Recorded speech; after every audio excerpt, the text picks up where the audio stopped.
Hello, hello, hello.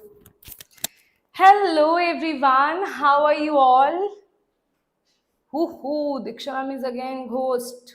Haha, Diksha ma'am, not visible. Now I will be visible. Now, hi everyone, how are you all? Welcome to Vedantu J English. I'm Diksha Kaushal, your chemistry master teacher. How are you all? Are you nervous? Are you excited? Excited, so I feel very few students will be excited. How many of you are nervous for the exam? If you're asking me, I didn't had my lunch. I was supposed to take the class from 1 to 2:30. Then I thought that I'll have the lunch at 2:30, but then NTA notification was out. So I was there. Then I made a short for you guys, right? That will be just now. I was just doing that only. So that we can reach to more and more students and we can tell them. I don't want any student to do a very stupid mistake by reading wrong instructions. So that is why I made it already for you. So if you have also not gone through the instructions of NTA that they have just released, I will give you the link also in the description box. You can also see I went live. You can also go through that, right? Okay, yes everybody, tell me. Shall we start the class? Hello. Rakesh, Gyu, Hari, Velvit, Bhanush, Agarwal, SS Lakshita. Yes, everyone, tell me. 2nd April exam, ma'am. What if I tell you they are making April Fool of you? There is no exam. You'll be like, ma'am, please, I want myself to have this kind of experience where NTA says, haha, April Fool. Just imagine NTA releases a notification today and NTA says, April Fool, don't have your exam, right? Everyone will be like, NTA, super good. We want to be fools, right? Make us April Fool today. Okay, so no, right? You have your exam. There is no April Fool, right? Thank God you don't have your exam on 1st of April. Otherwise, what would happen the situation? Just imagine you are going to the exam hall, right? And NTA gave you a very difficult paper, and NTA says April Fool. Then you'll be like, oh my God, I was not ready for this. But I hope so that NTA does not celebrate April Fools on 2nd of April. No, that thing will not happen. Don't worry, right? You have already done good hard work, right? So, guys, we are going to do top 30 questions, right? So it will be like a freshen up of like all the concepts, right? I have not repeated any question. Yeah, the question can be repeated. I must have done that question previously. But in today's class, no question is repeated here. That means every single topic I have taken one question from there. And these are all the important topics that I have taken here, right? Okay. Tell me. Understood? Shall we start? Yeah, all is well. Now, let's talk about the first topic. Now, firstly, I'll talk about organic chemistry. The first and most important topic is from where they ask you a lot of questions is stability of intermediates. You can see a lot of questions they have asked you here, and these are only some of the sample questions that I have taken here, right? And if you want to see all these questions, I have already taken it in my individual organic, inorganic marathons, right? So you can see from stability of intermediates, the questions based on like carbocation, which carbocation is more stable, which carbon ion is more stable. So here all the effects will be applied, like back bonding, aromaticity, hyperconjugation, resonance, dancing resonance. You will apply all these effects. In the combination of that, you will answer the question. Now, if I have taken just one question out of that, that is this one. Because in this one question, they have asked you so many things. So many application is there. Now, if you see in which pair the first ion is more stable than the second. So, first ion has to be more stable than the second. So, if you see this here, this is oxygen, electron rich, and this is carbocation, that is electron deficient. So I can see here we have back bonding, right? And if you see Barhi, If you see Barhi, back bonding is the maximum here, that shows maximum stability.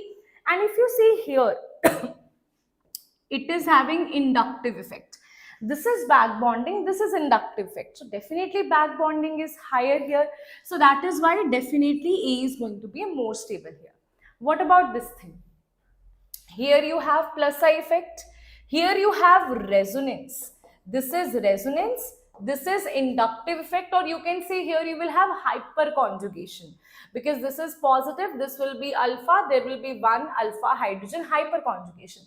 But still resonance is making it more stable as compared to hyperconjugation. So answer will be second is more stable. So C cannot be in the answer, right? What about this one? In this case, what you have a negative charge. Okay, now this is going to take out the electron by minus I and minus M, right? Now from this negative you are extracting the electron here.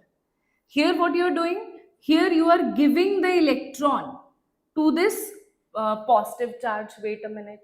No, not giving. Here also you are extracting na NO2 only. Minus I minus M. Here also you are extracting, but from a positive charge. So when something is negative, you take out electron, it becomes stable. When something is positive, positive means money. You give money, becomes happy. You take out money, it becomes sad. You're taking out money, it is unstable. So that is why here one will be more stable than second, right? So A and B is the answer here. So answer will be A. What about this one? Here you have 3 resonance, you can say 9 alpha hydrogen.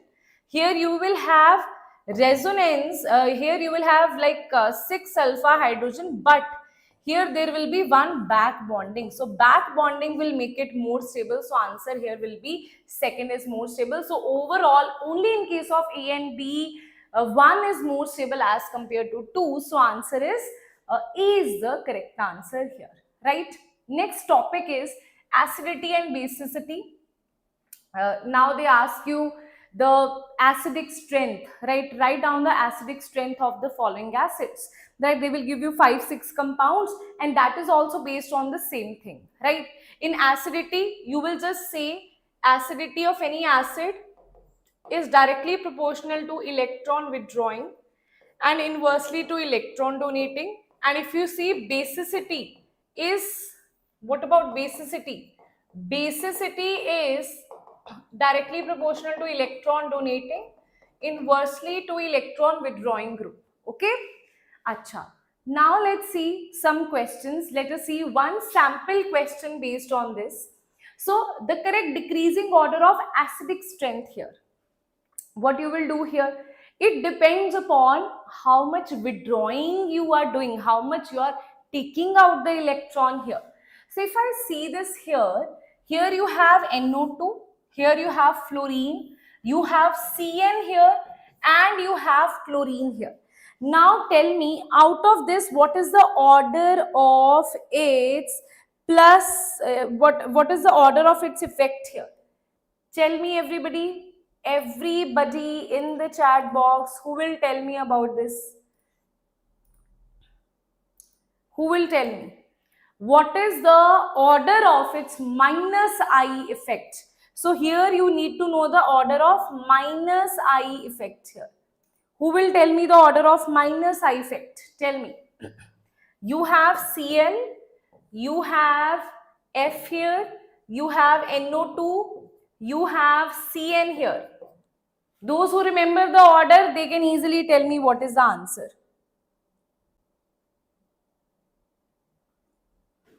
Those who remember the order, they can easily tell me what is the answer here. Tell me. D is the answer. Okay, let's see.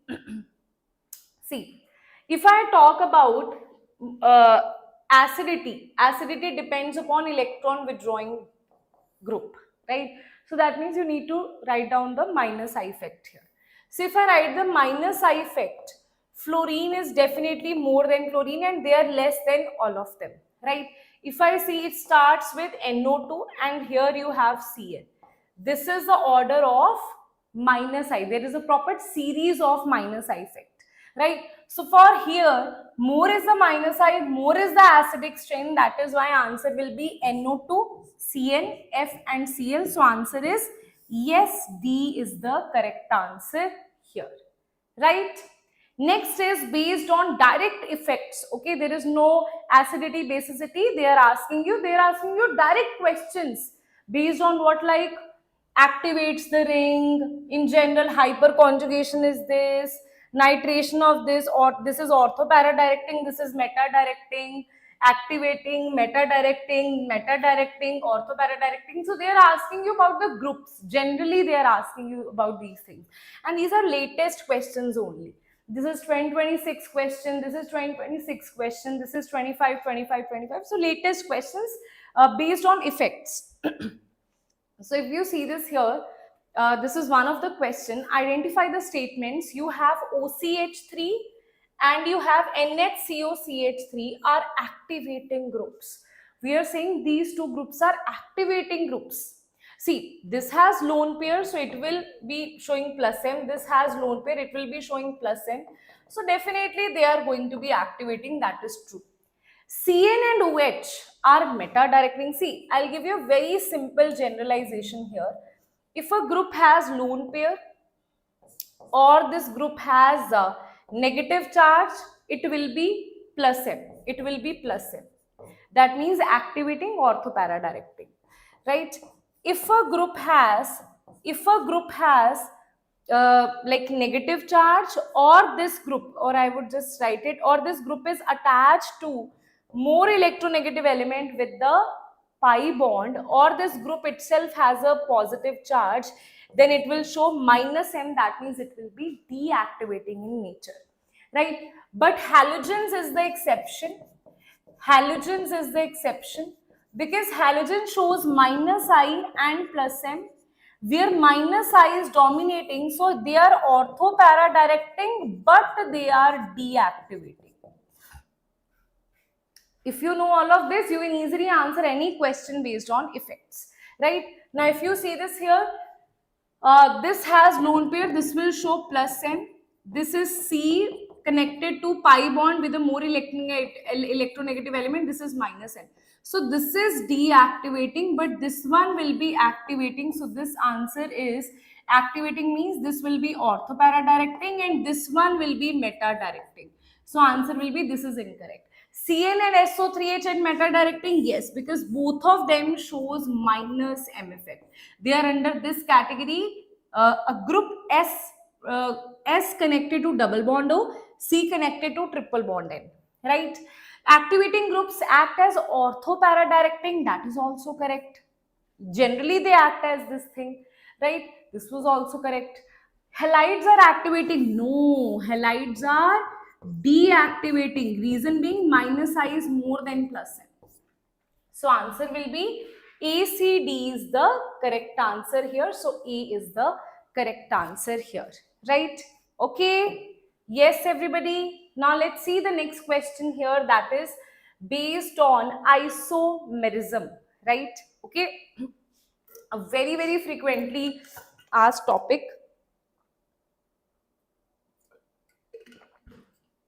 Now in isomerism, now two topics you must do. If right now you are at that situation, ma'am, I can't go through isomerism fully, I'll tell you three topics in fact. First is calculation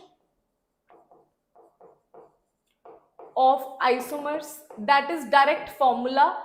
For unsymmetrical it is 2 raised to power n. You can go through my video for that. Very simple formula. In case of geometrical isomerism, look for GI sites. In case of optical, look for chiral carbon. In case of stereo, look for both. Right? Formula will be this. You don't want to remember for symmetrical, it's okay. Just remember for asymmetrical, because that is very, like, that is more chances of asking. Right? Then show GI or not. Whether this shows GI or not. Right? Then next question is based on conformers. Okay, conformers, right? Conformers of mostly butane, they ask you. Butane, mostly they ask you about gauche or anti, right? Usually they ask you the stability of that. So at least to do these topics from isomerism, they are very, very important, right? And they are very simple topics. GI calculation is very simple. Then whether this shows GI or not is very simple, and this confirmer is very simple. So you will see all the questions based on that. And there was this question which was just based on definition, stereo, position, chain, function group. This was just simply based on the definition of isomers. Okay, so that is also very simple. So based on isomer, the questions are not complicated. In most of the cases, they are simple. How many different stereoisomers are possible? So as I told you, how to see the GI sites. So GI sites will be shown like this. This has, see, GI means, now GI sites you can only predict if you know what is GI. How to see if this shows GI or not. So here see, 1 and 2 should be different, only then GI will be shown here. So if you want to see GI sites, this is double bond, this is H and this is a different group. This is H and this is a different group. That means this will be your GI site. This is your GI site, right? And this is a chiral carbon because 4 different groups are there. So you can say N is equals to 1 plus 1, that is 2. And here stereoisomer is 2 raised to power N, that is 2 raised to power 2, that is 4. So answer is D is the correct answer here, right? Directly you will answer like that. Okay, I'll tell you one more thing here, ma'am. Okay, this I have told you calculation, this I have told you confirmers of butane. Now I'll just write it here. By chance you are thinking of it, like skipping that, by chance the same question they ask you, you will thank me in the exam hall. So this is always fully eclipsed, right? Max least stable. Then you have here anti will be most stable, and here half eclipsed will be there, and here you will have gauche. Okay, fully eclipsed means if you see this thing here, methyl will be here only, gauche will be methyl here, and half eclipsed will be methyl here, right? So fully eclipsed, then half eclipsed, then gauche, then anti. In the gauche effect, because of hydrogen bonding, gauche becomes more stable. Okay, so these are all the kind of questions they ask you from stereoisomers. You can skip RSDL because usually they don't ask you that, but these are some hot topics from isomerism, right? Okay, now till now we have done 4 questions, and I have told you from isomerism what to do. Acidity, basicity or stability of intermediates is based on these effects. So if you have done these effects, you can easily do acidity, basicity, you can easily do stability of intermediates, right? That is why GOC is very important. And isomerism, one question for sure will be there based on either calculation or they can ask you match the following, this kind of question, right? Now let's see. Now the next part is your reaction from like hydrocarbons, these things, what they ask you from here. Let's talk about that. Let's see, guys. Okay, yes.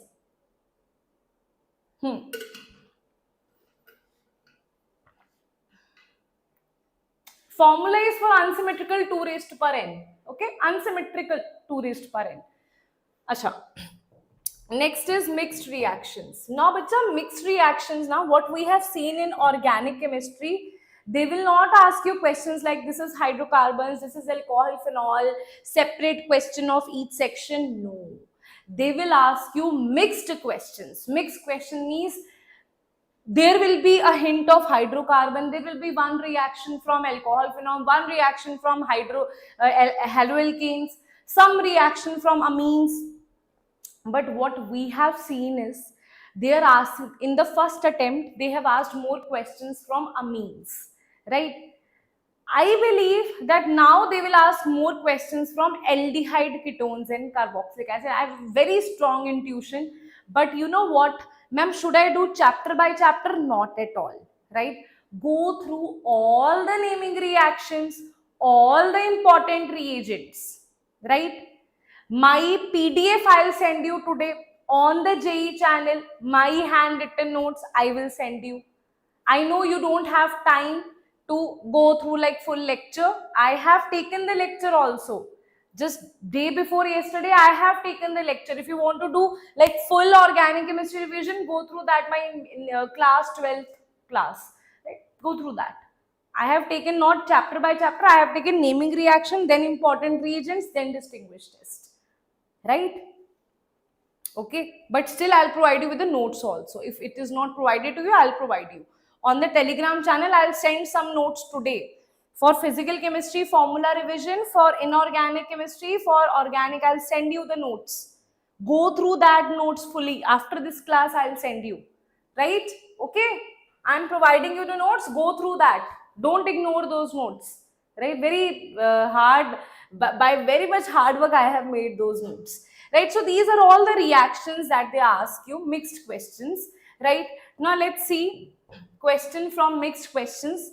An organic compound with molecular formula, first kind of question is when they will say some organic compound. We don't know what is that organic compound. We just know organic compound has 3 carbon, 1 oxygen, okay? Not readily oxidized. Okay. On reduction, see, if I see 1 oxygen, it can be ketone or aldehyde. They are saying not readily oxidized. Aldehyde can be readily oxidized to carboxylic acid. Ketones cannot be readily oxidized. That means they are talking about ketones. And with 3 carbon, this is the only ketone that is possible, isn't it? Right? Now they are saying on reduction it gives 2 hydrogens will be added. On reduction, what will happen here? This is CH3, C double bond O, CH3. On reduction, you will have CH3, CH, OH, CH3. Okay? Which reacts with HBr to give bromide. Okay? This will react with HBr to give a bromide, which is converted to Grignard reagent. So we are saying that when it is reacted with HBr, this OH will be replaced by Br. This will be CH, this will be Br here, and this will be CH3. This will be done. Okay. Now they are saying that it is converted to Grignard reagent, right? With X followed by. Now they are saying that it is this Grignard reagent on reaction with X. So we have prepared a Grignard reagent here. Grignard reagent means in Mg you will attach one, Br you will attach one Mg here. This is the Grignard reagent that you have, isn't it? This is the Grignard reagent that you have. So everything they have told me, I am just following their steps. Whatsoever they are telling me, I am just following their steps. Okay, I have Grignard reagent. They are saying this Grignard reagent on reaction with X followed by hydrolysis gives this. Now I have to see whether it is correct or not. So I'll just erase this, right? Because it is not so much in a good handwriting to tell you, right? Okay, see. This is CH3, CH, CH3. So this is CH3, CH, CH3. This is MgBr. Okay. They are saying it is reacted with X. X is acetone that we have already discussed. Why it is acetone? Because it is not easily oxidized. Right. Now, this is the negative part. This is the positive part. Negative part will attack here. Electrons will jump here. You will have this carbon. Here it will be converted to OH. With OMGBr, it will be converted to OH. This is one CH3. This is one more CH3. CH3, CH3. And this is CH. CH is connected with the 2 CH3 here. Now, let's name it. Okay. So it will be named like this. This will be 1. This will be 2. This will be 3. This will be 4. So it will be 2,3-dimethyl butanol. Is it? 2,3-dimethyl butanol. Yes. Butanol. Definitely that is the correct answer. So what they are asking, they are saying X, Y and Z. X is acetone. Acetone. This is eliminated. This is eliminated. Y is what? Y is what? They are saying it is giving you this thing is y. Okay, this is y, this is x. Okay, and this is Grignard reagent, this Grignard reagent or reagent with this. So this is Z. Z is a Grignard reagent. So this is CH3, CHOH, CH3, right? Then this will be Z is MgBr. Acha, this is Z. Grignard reagent is not Z, this is Z. This is not Z, this is Z. So answer will be B is the correct answer here. Simple, right? है ना? Okay. Now next is, now this was like, you will see so many questions of organic and physical mixed, right? Next category of question that you will see in your exam is organic and physical mixed questions, right? So you will see here, like you can see all the questions is they will start from cycloalkene and they are asking you percentage. This is also percentage. These are all 26 questions. This, what is the weight, right? So mole concept they have mixed with organic. This is also mass of product, percentage yield, right? This compound weight will be what? So firstly you have to do the reaction part, then calculate the percentage or the mass here. Let's see one of the questions, right? So in this question I will do this thing here, that is, right, that is, let's see what it is going to give you. So if you see this here, this is nitro reduction. Now amines, as I told you, 2026 they focused a lot on amines. This is SnHCl. SnHCl is the bacha reduction. Reduction means this is Stephen's reaction where this will be converted to NH2, right? Then NaNO2HCl, this is diazotization. NaNO2HCl. This is diazotization, it will be converted to disonium chloride. So many other reactions of disonium chloride are there to prepare it into benzene, any halobenzene. There is Getterman, Sandmeyer's, Ball-Schiemann reaction. So many other reactions are there, right? So after this you add CuCl2. This is nothing but Sandmeyer's reaction, right? Now CuCl2, this will be converted to chlorobenzene, right? After this they are saying Na ether, right? Now when you have chlorobenzene, what is this reaction? Tell me. Na ether, you have halobenzene. This is fatigue reaction, right? So here this will be doubled and this will form biphenyl here, right? This will form biphenyl. Now molar mass of this, when you calculate, first you have to see how many carbons are there. So 6 plus 6, 12 carbons are there. 1, 2, 3, 4, 5, 6, 7, 8, 9, 10. 10 hydrogens are there, right? Because one hydrogen here are connected, right? So this you will say 12 into 12, that is 144 plus 10, that will be 154, right? So this is what they are asking you, and you can just directly, they can also ask you molar mass of this, they can also ask you, let's say they are asking you percentage of, here though there is no different compound, sometimes they ask you percentage of, let's say percentage of carbon here. Carbon, how much carbon is there? 12 into 12. How much carbon is there? Carbon is 12 carbons and molar mass of one carbon is 12. So molar mass of carbon divided by total mass into 100 will be the percentage of carbon here. They can ask you percentage of hydrogen here. Percentage of hydrogen will be molar mass is 1 and how many hydrogens are there? 10. So total is 154 into 100, and that's how you will calculate the percentages here. Now what if they give you, now I'm giving you all the different situation they can link here, right? They can give you let's say, see this thing, let's say another type of question they can ask you from here. See, from my duty is to teach you from one question multiple things, right? This is what I am doing here, right? So if they say from here to here, let's say 70% or let's say 90% product is formed. And from here to here 100% is formed. From here to here again 100% is formed. From here to here again 100% is formed. That means if I take this as 1 mole, this will be 0.9, that is 90 by 100. So it will be 100 only, that means 0.9, this will be 0.9, this also will be 0.9. If they ask you moreover, this is also 90%, so you will say 0.9 into 0.9 will be the answer.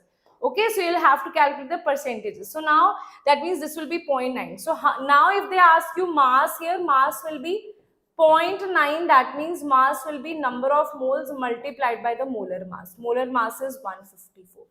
Right? This is the mass of the compound that is formed. Here compound is A, so they can ask you mass of A that is formed. Okay, so these are the 3 type of questions that they usually ask from organic and physical combination. Okay, right everyone?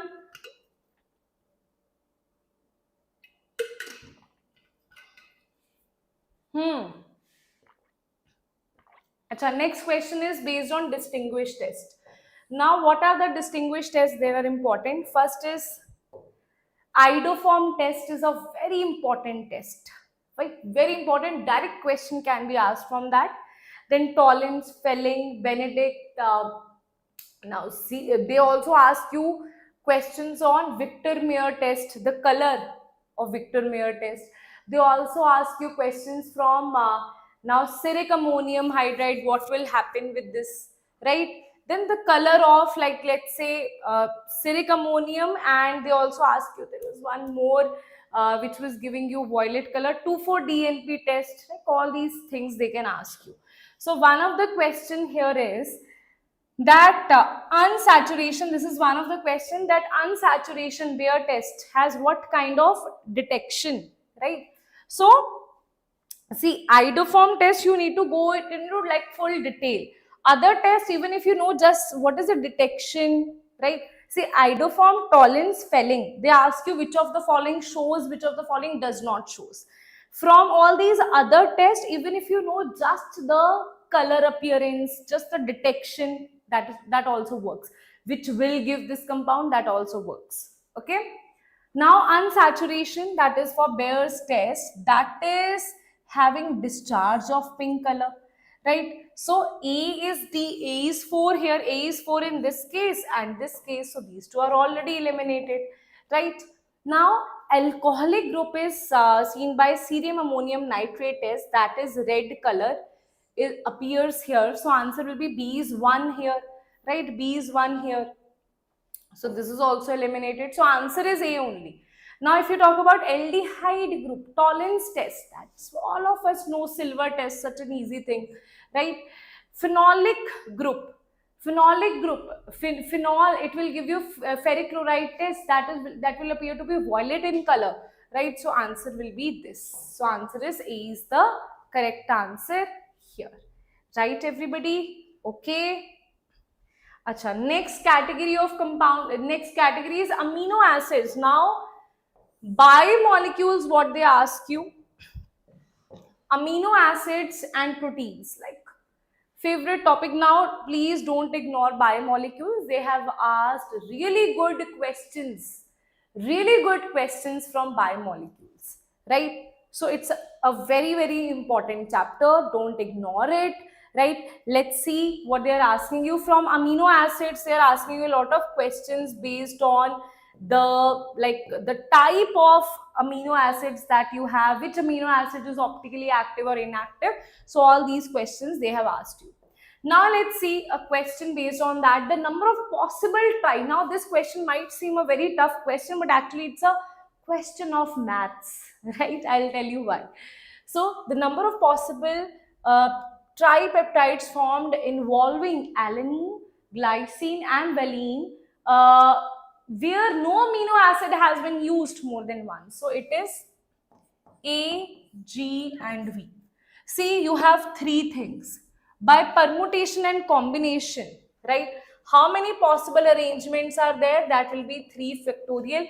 Considering that none of them are being repeated, so answer will be 3 factorial, that is 3 into 2 into 1, that is 6.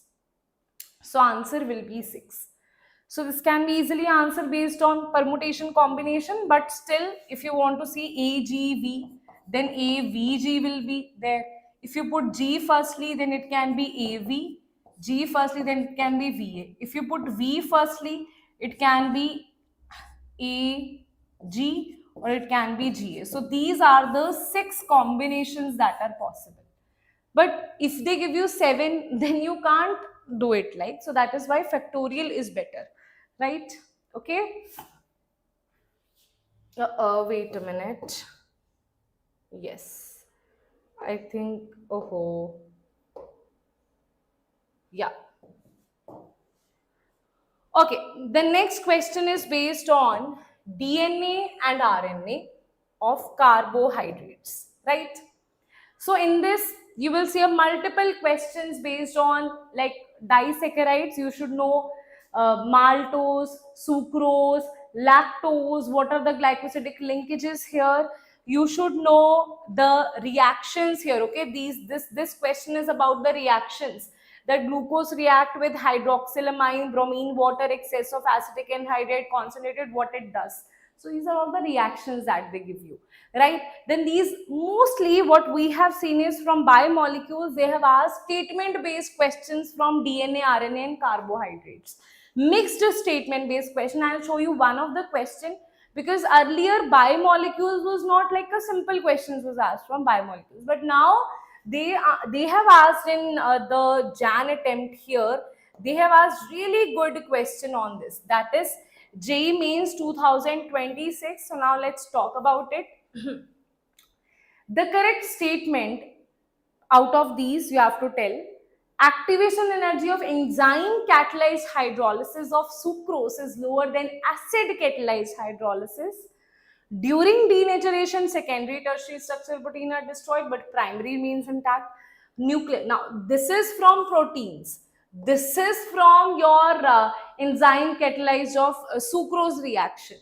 This that means carbohydrate. This is from nucleotides. This is from again from protein. So they have asked 4 different statements from different topics here. Can you see that? Yes, everybody. Can you see that? Tell me. Can you see this? Isn't it? So that is the very amazing thing here. Now they are asking you the correct answer here. So let's see. First is activation energy for enzyme catalyzed hydrolysis is lower than that of acid catalyzed hydrolysis. Right? So two things are there. First is you are using that enzyme that helps it. Catalyst is also helping it, but you're using an acid for that. So the enzyme that is specially made for it will lower the activation energy to more extent, right? So that is why this is true. During denaturation, secondary tertiary structure are destroyed, primary will remain intact. That is also true. Primary structure will remain intact.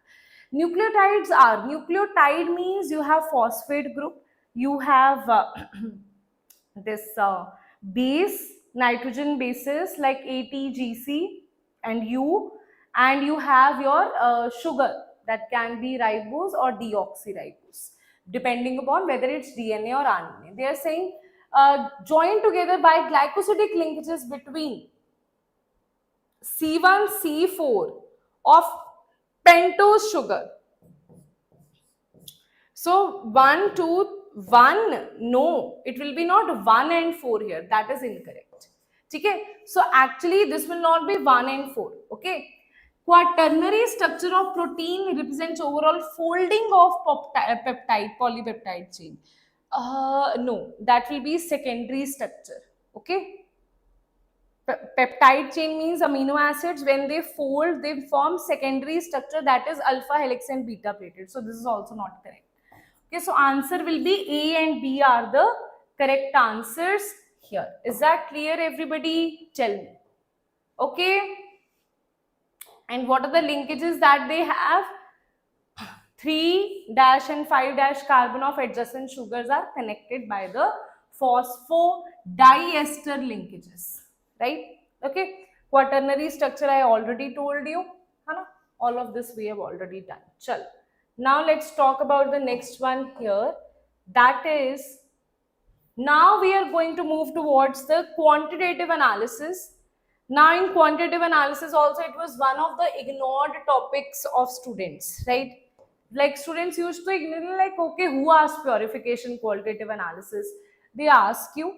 Now in attempt one, what we have seen is from purification also, I have not taken that topic here, right? But I am telling you because that I gave you the notes also for purification. Now for purification, guys, you have sublimation, distillation, and you have chromatography.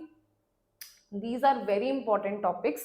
They have, just like in biomolecules they have asked statement based, there also they have asked statement based, which of the following is correct, all these things, examples. So you can also go through your NCERT and read the purification part, right? Now let's see the qualitative analysis part. This is like a very like pet question of JEE nowadays. They are asking you question on Dumas method, Carius method, right, to percentage calculations here from the quantitative analysis, right? So this is one of the questions that they have asked here. Let's talk about this question here. So here what we have, after this we are going to start with physical chemistry, right? Okay. Tell me, clear?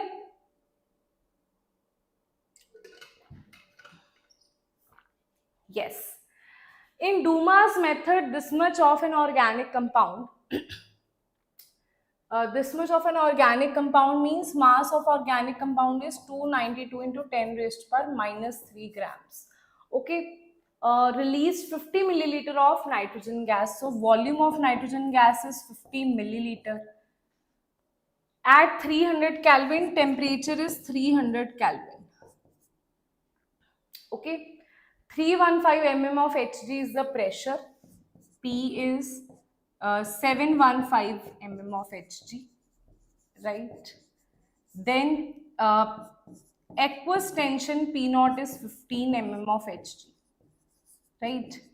So P minus P naught, the total pressure will be 700 mm of Hg. Now this will be divided by 760 to convert it into your atmospheric, right? So write it in mm of Hg only, right? Okay, understood everyone? Now all these things they have given you. Now let's apply PV is equals to nRT here. Wait a minute. You apply PV is equals to nRT. You calculate the number of moles of N2 here. That will be PV by RT. Right? Pressure you will put it in atmospheric. So that is why 700 will be divided by 760. R you will calculate it in 0.082, that is nothing but 1 by 12, so I'll put it as 1 by 12. Temperature is 300, right? And here temperature is 300, yeah. Volume is 50, right?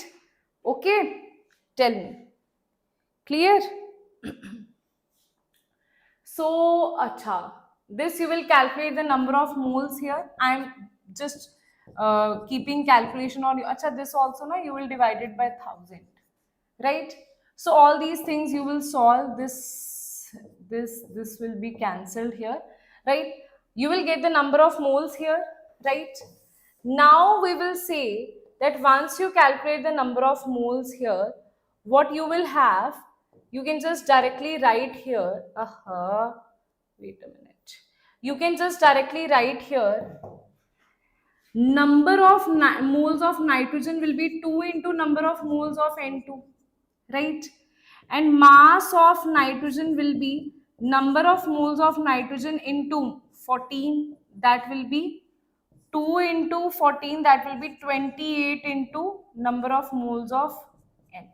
So 2 into 14 will be there, 2 into, this will be N2 here. Wait a minute, this will be number of moles of N2.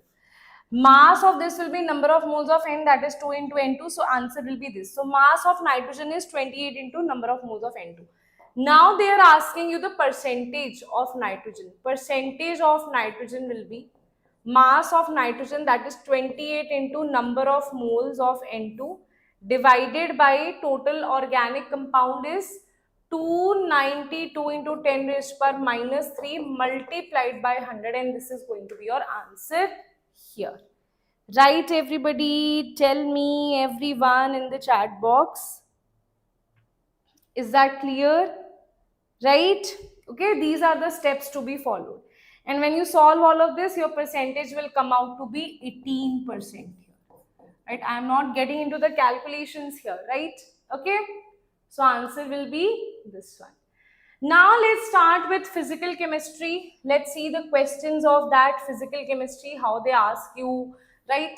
First is limiting reagent and stoichiometry. This is like in every shift they have asked one or two questions related to stoichiometry and limiting reagent. Empirical formula, they have not asked any question from that, but yes, empirical calculation are also important. Empirical formula, molecular formula is also important, but in shift 1, more questions like repeated questions were based on limiting reagent and stoichiometry. The sample is here, right? So now I'll be teaching you one question of limiting reagent and stoichiometry. Let's see this, right? Okay. Now, if you see, I'll just delete this thing here and solve it here only, right? Okay. Now, if you see this question here, firstly, I'll just divide it, right? Now, see what is given to you. They have given that butane reacts with oxygen to produce carbon dioxide. Okay, this is the equation. Now, they have given you butane, they have given you oxygen. So what you will do, first you will calculate the limiting reagent. First thing is calculate limiting reagent. Calculate limiting reagent, always and always. This is the first thing that you do whenever all the reactants are given to you, right? So you firstly calculate the limiting reagent. How do you calculate the limiting reagent? You will say this is C4H10 butane, this is O2. Now you will calculate G by S here. Given is 1 here, given is given is not 1, given is your 174,000 divided by molar mass of this. This is number of moles, right? So this is oxygen is 320 divided by the molar mass is 32 for oxygen, and so it is going to be 10 raised to power 4. And what about this C4H10? What about this, everybody? C4H10, you will calculate the molar mass here also, right? Okay, 58, right? So this will be 58. So 174,000, I just calculated it, and this is coming out to be lower. This is coming out to be less. Wait a minute. Wait a minute. Because this will define now. So I'll just 174,000 divided by, I think this will be 2000 something. It is 3000. Yeah. This is coming out to be 3000.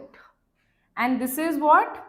This is coming out to be 10,000. So tell me which value is greater. This is 3000. This is 10,000. Which value is greater? This value is greater. This value is smaller. Right? So the smaller value will be your limiting reagent here. Right? Wait a minute. Let me just see it again. 174.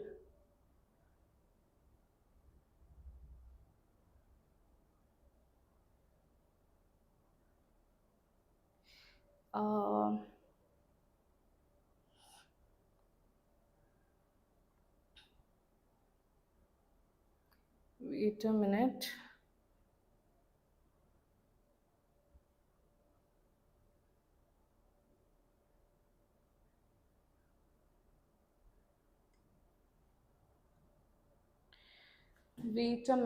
Wait a minute. This much of butane is mixed with this much. So this is coming out to be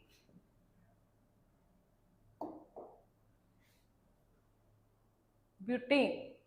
Butane is the limiting reagent.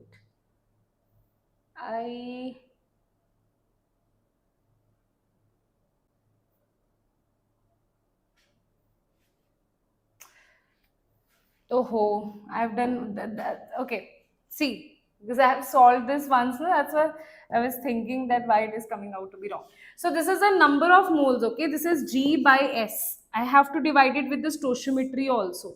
This will be divided by 1 and this will be divided by 13 and 2. So now the answer will change. This is 3000 and here it is 10,000. 32 cancel. 10,000 divided by, or you can say 20,000 divided by 3. 20,000 divided by 3, that is 20,000 divided by 13. Now it is so much less. Is thinking that something, it will be some 1500. Okay, now you will get your correct answer. We just got stuck. Okay, so yeah, so firstly what you will do here, you will have the reactants, you will calculate the number of moles here and you will divide it with the stoichiometry. Here stoichiometry is 1 and here stoichiometry is 13 by 2. So I'll divide it by 13 by 2. Now this is the smaller value, right? So you will say the smaller value is your limiting reagent. Now everything else is now simple. Now once you have your limiting reagent, what they are asking you, volume of water here. Now you will always compare all the things with the limiting reagent. So you will say that 13 by 2 moles of oxygen gives you 5 moles of water. That means how many moles? 1 mole of oxygen will give you 5 by 13 into 2 moles of water. How many moles? Number of moles of oxygen is what? 32,000 divided by 32,000, 320,000 divided by 32, that is 10 raised to power 4, right? So that means 10 raised to power 4 of oxygen will give you 5 by 13 into 2 into 10 raised to power 4 moles of water. That means you can directly write here number of moles of water will be, now everything will be in the unitary method solved by limiting reagent. So that will be 10 by, that means you can say 10 raised to power 5 by 13. These are the number of moles of water that you have. So once you have the number of moles of water, you can directly calculate the volume also. You can calculate the mass here firstly. So mass will be what? You can say mass of water will be number of moles of water, that is 10 raised to power 5 by 13 into molar mass of water, that is 18. This is the mass of water. So once you have the mass of water, we know that density is equals to mass by volume, right? And volume is equals to mass by density. So volume will become what? Volume is mass by density. Volume is mass by density. I'll just write it here. Volume is equals to mass by density. So volume, they are asking you, density is 1 per liter, 1 gram per milliliter. So this is mass is 10 raised to power 5. This is 13. This is 18. You divide it with density, you will get your answer in milliliter, right? That will be the answer here. Okay, got it? Now, if they are asking you formed in liters, they are asking you it in liters. So you will have to convert it into liters, right? If you multiply, if you divide it with density, you are getting it in milliliters. You will have to multiply it, you will have to convert it into liters to get the answer. Okay, so this is a question on limiting reagent. So this is a sequence, always the sequence will remain the same. First, I am again telling you, if reactants are given to you, that means it is a question of limiting reagent. You will say given moles by stoichiometry. Stoichiometry means here it is 1 and here it is 13 by 2, right? Given moles you will calculate, right? Now that depends upon calculation is easy or tough. Like here it was like this was easy, but here to do all of this है ना? It will take little bit time, but if you're good in calculation, it will not take time, right? Now the smaller value will be the limiting reagent. Once you know the limiting reagent, just apply unitary method and you will get your answer here. Okay, acha, next is Bohr model. Now on Bohr model they ask you direct question, and I am also including Rydberg equation in the Bohr model, right? I include that also in the Bohr model only. The formulas of velocity, radius, energy, Rydberg equation, very important, very, very important, right? So energy of, firstly they are saying you have energy of first lower. Now Lyman Balmer passed in bracket P-fund. Lyman Balmer means Balmer is N2 is equals to N1 is equals to this 2. That belongs to Balmer series. Energy of first lowest Balmer hydrogen atom is this. Now firstly you should know energy of lowest Balmer atom. E is equals to, or you can say, now they are saying they are talking about energy here, right? Is X the energy of second Balmer line of H atom is what? If you say first line means N2 is equals to 3. Okay? Second line means N2 is equals to 2 plus 2, that is 4. Here also N1 is 2 only. Now you have the value of N1, N2 and they are talking about hydrogen atom, so Z will be equals to 1, right? So you have to solve the value in terms of X here. So what we will do, we just need to know the formula here, and that is this formula, that's it. If you know the formula, directly you can answer so many things, right? You take it into EV, you take it into joules, doesn't matter, because eventually you are calculating the ratio and it is going to cancel out only, right? So just put all the things in the this formula. For example, I'll just take it as E is directly proportional to, I'm not even taking this 13.6. Why to take that? Because that is of no use, right? So I'll just take, it is directly proportional to N1 square minus N2 square. Now in both the cases N1 is 2, so I can say is directly proportional to 1 by 2 square, that is 4 minus 1 by N2 square, right? Now I have this formula. Now I will call it E, that is X. X is equals to, that I have calculated here, not equals, I'll take it, this is directly proportional to 1 by 4 minus, here N2 is 3, so it is 1 by 9, right? Okay. Now here it is, for the other thing, that is N2 is equals to 4, you have 4, 4, 60. This is 3, 3, 9. So it is E is directly proportional to 1 by 4, 1 minus 4, 4, 16 here, right? Now just equate them, E by X is equals to, you take the LCM here and solve it, right? So that will be 27, 36 here, and this will be 9 minus 4 divided by, you take 1 by 4 common also, you can take 16. This will be 4 minus 1, that is 3. Okay? So you solve it, 9 minus 4.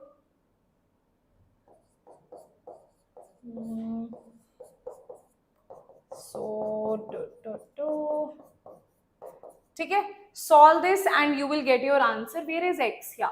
This will be E, this much of X, right? So answer will be approximately 1.35. Okay? 1.35 will be your answer here. Wait a minute, have I taken the opposite here? Oh, my mistake. I have taken the opposite, guys. Wait a minute, my mistake. I have taken the opposite here. I have put, here it is supposed to be X and here it is supposed to be E. Okay, so answer will be E is equals to, after solving all of this, it will be 1.35 into X. Okay, that's it. This was your 26th question. So same kind of question they have asked you here based on the same thing. Okay? Achha, now let's see the next question here, that is, I'm just making less slides so that you Now next is quantum numbers. Now in quantum numbers, they ask you questions on N, L, M and S, right? They can ask you questions on principles. They can ask you questions of energy, which has more energy, which has less energy. They can ask you questions on your graphs also of psi square, psi 4 pi r square, psi square. So they graph also, you should know the rules. So one of the question I am making here, and let's see, my eyes are paining now, so I will have I'll just wear specs now. I forgot to wear specs only, I just realized it now. Yes, everybody, tell me. So here suddenly everything is like, oh my god. Okay, there are 5 electrons for which ms is plus half, 4 electrons for which ms is minus half. So they are asking, they are talking about atomic number 9, that is fluorine. So fluorine is 1 is 2, 2 is 2, 2p. This is 9 minus 4, that is 4 only. है ना? So here, one by one we'll see. There are 5 electrons for which ms is plus half and 4 electrons for which ms is minus half. So see, this to hai na, we'll have to do it this way only. So plus half, I'll make it like this. Okay. Wait a minute. This is 1, 2, 3. This is 4, 5. Okay. Now plus half or minus half also can be there. Plus half is 1, 2, 3, 4, 5. 5 electrons with plus half and 4 electrons with minus half. That is true. We can say that is true. Then correct only they are asking na, yeah. So A is true in all the cases. There are only 1 electron in PZ. Now some students can mark it right, but actually it's not right. I'll tell you why. First thing is, some students will mark it right and say A and B is the correct answer. Done, done, done. Move next. No. Why hold it? Keep it on hold, because we are not sure about it. We are not 100% sure. It can be, it cannot be. It may be, it may not be. We are not sure whether this one orbital empty is px, py or pz. That is no surety in that. The last electron goes to orbital n is equals to 2, that is 2p, that is absolutely correct.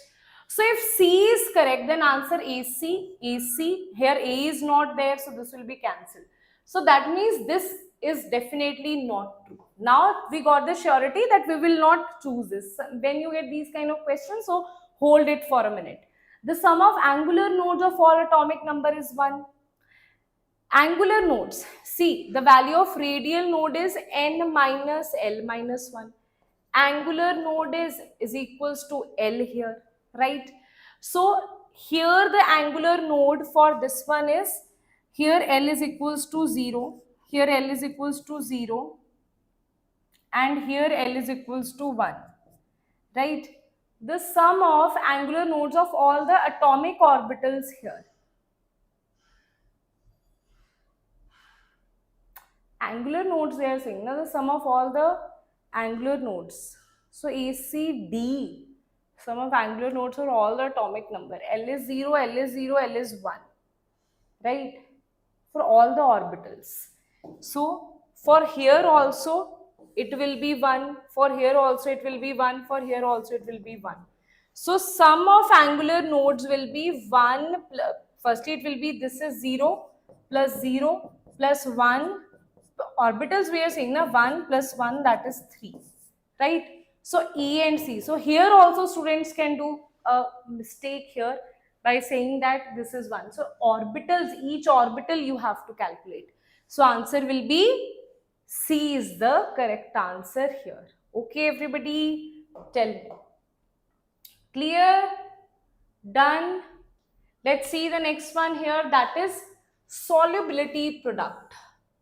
Now you will see a lot of questions they have asked you on solubility product and on pH calculation, right? So one very solid question of solubility and pH calculation together I have picked for you. Now that is going to be slightly on the tougher side, so be prepared for that. Okay, right? Now let's see. Now this is going to be little lengthy. Acha, this is the moles. This one is simple.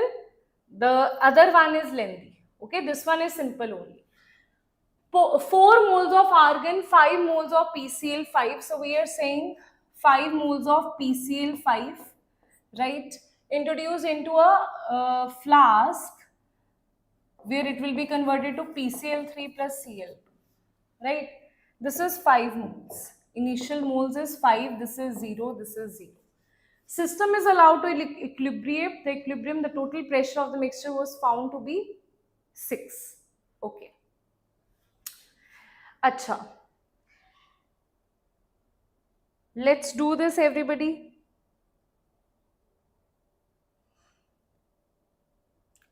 Let's solve it. Okay. 4 moles of argon, 5 moles of this, that will be 5 minus x. This is x and this is x. If I say this is a pressure, this is the moles. So total moles will be how many? Total moles will be 5 minus x plus x plus x plus 9.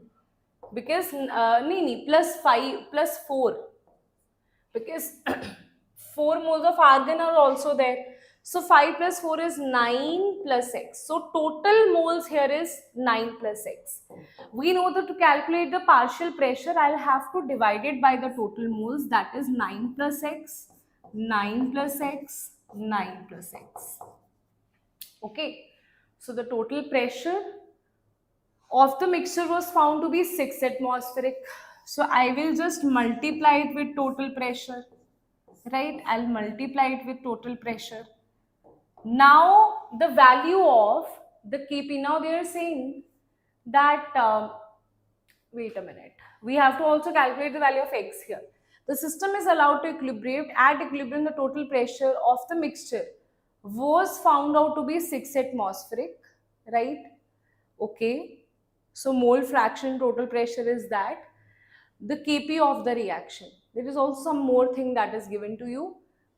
This mole of argon, this mole of PCl5 are introduced into the evacuated flask of 100 moles capacity at this temperature. So there is some reason for all of these information so that we can apply this by PV is equals to nRT, right?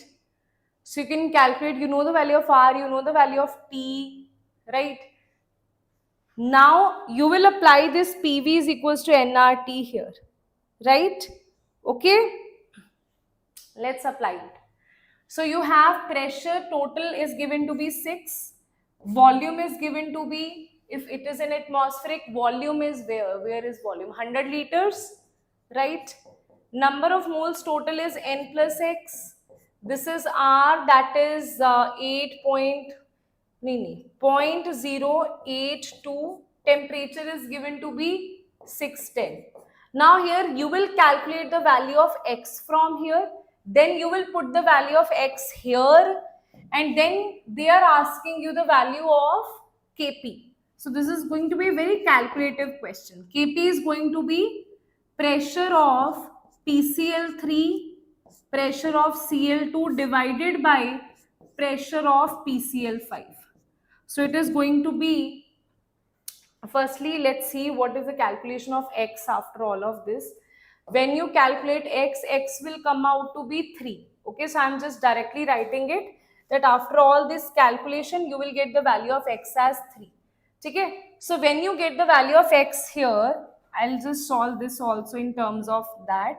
So when you get the value of x, 5 minus 3 is 2. 2 divided by, this is 2 divided by 9 plus 3 is 12. This is into 6. This is 6 into 2, right? This will be 1. This will be 1. This is 3. So 3 by, this is 12 into 6. This is going to be half only, na? So 3 by 2, that is 3 by 2 will be the answer here, right? This is also x is 3 And this 6 by 9 plus x, that is nothing but 6 by 12. That is 1 by 2 only, so I'll just put it as 1 by 2. Right? So now you can easily get your answer. Kp is going to be pressure of Cl2, that is 3 by 2 whole square, right? That is 9 by 4, right? So when you calculate it, your answer is 2.25, right? And that is going to be your answer, right? Okay, done. So based on number of moles, that's how you solve these questions. They can also ask you questions of degree of dissociation, that I have done tons of questions in physical chemistry marathon, right? Okay, now let's see the next topic here, that is your solubility product and pH calculation question. Was asked in 2026, and this is a good question. Okay, you will like don't feel that okay ma'am, this question ma'am, oh my god ma'am, very tough. It is definitely tough, the question that I'm going to solve. In JEE attempt 1, they have asked really tough questions from in physical chemistry. Okay, lengthy questions. So two concepts will be there. Two groups for consider two group 4 metals X and Y. A solution containing this much of this, then this much of saturated with H2O, the pH at which the metal sulfide will be. Now see, the pH at which metal sulfide will form as a precipitate. So see, whenever I talk about YS, I want to make as a precipitate. That means the Q of YS should be greater than K of KSP of YS. Okay? Now if I talk about KSP of YS, that is given to be 4 into 10 raised power minus 16. So 4 into 10 raised power minus 16. And what is QYS? That is because YS, Y2 positive now. So it is Y2 positive, this is S2 negative. This will be YS will be dissociated into Y2 positive and S2 negative. So here ions will be Y2 positive and S2 negative. So if you see here concentration of S2 negative, because Y2 positive is given to you, that is given to be 0.01, that is 10 raised to power minus 2. 10 raised to power minus 16, here it will be 10 raised to power minus 2, that will come out to be plus 2, be 4 into 10 raised to power minus 40. So first thing is we have calculated this. If you want to make the precipitate, then this should be greater than 4 into 10 raised to power minus 40. Okay. Now let's see the pH calculation here. Okay, everybody. Shall we see the pH calculation now? Tell me. Okay.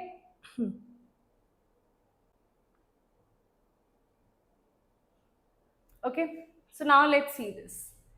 Now they are saying that it is saturated with H2S, the pH at which metal sulfide will form a precipitate. So for that, what you have this thing. H2S give rise to 2H positive and S2 negative. Isn't it? You have this particular equation. Now tell me, if I talk about the degree of, not the degree of, if I talk about the dissociation constant, Ka1 is equals to Ka2. Like here, KSP is equals to product by reactant. So similarly, dissociation constant will be equals to product by reactant. H2S concentration is given to be 10 raised to power minus 1. Okay. Ka1 into Ka2 is given to be 1 into this. So I'll just put it here. This is 10 raised to power minus 21.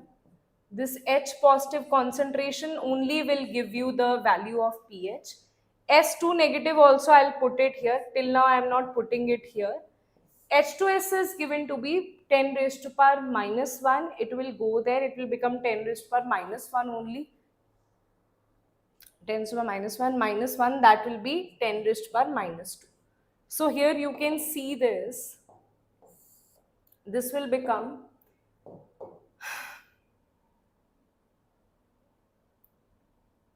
H positive. No. Let's put it 10 raised to the power minus 22 is equals to, this is H positive square. This here it will go, right? This is S2 negative. Now you know the what is the concentration of S2 negative, that if it is greater, if I say this is greater, then H positive should be less than that. So you can say the value of H positive square should be less than, this is 10 raised to the power minus 22 divided by S2 negative is 4 into 10 raised to the power minus 40. You can take the log here. When you take the log, this will be 2 into log of this. This will be, then you take the minus here, right? So everything you will take the minus here, you will take the minus here, then you will get your answer. Okay, so it will going to be full calculative. Let me just do that. Let me just show you that thing. Okay, so till now we have done here, right? You have H positive which should be less than 10 raised to the power minus of this. Till here I have solved it. Okay, till here I have solved it. After that, all you need to do, solve this thing. It should be less than this thing. So when you have H positive, then you can take the under root. So here H positive is becoming less than half into 10 raised to the power minus 4, right? Then I'll just write this here. Because some students also feel very uncomfortable in solving that thing. So I'll just write it here or here. Where should I write it? H positive is less than this.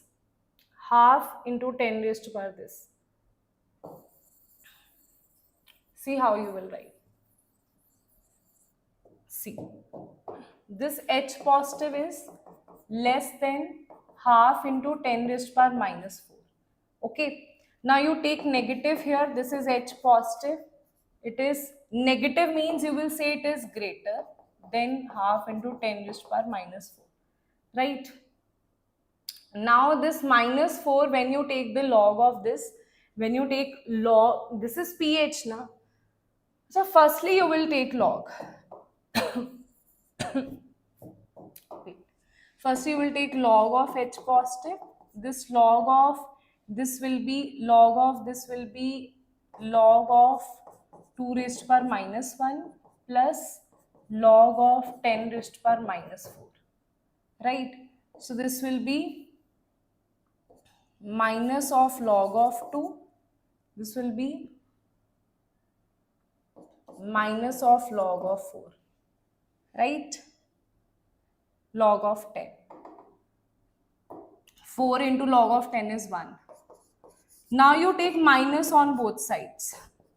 Minus on both, this side will become pH. So it will be greater than 4 plus log of 2. Okay? So pH will be 4 plus 0.302. Now pH is greater than 4.302. So that's how you solve this thing. Okay?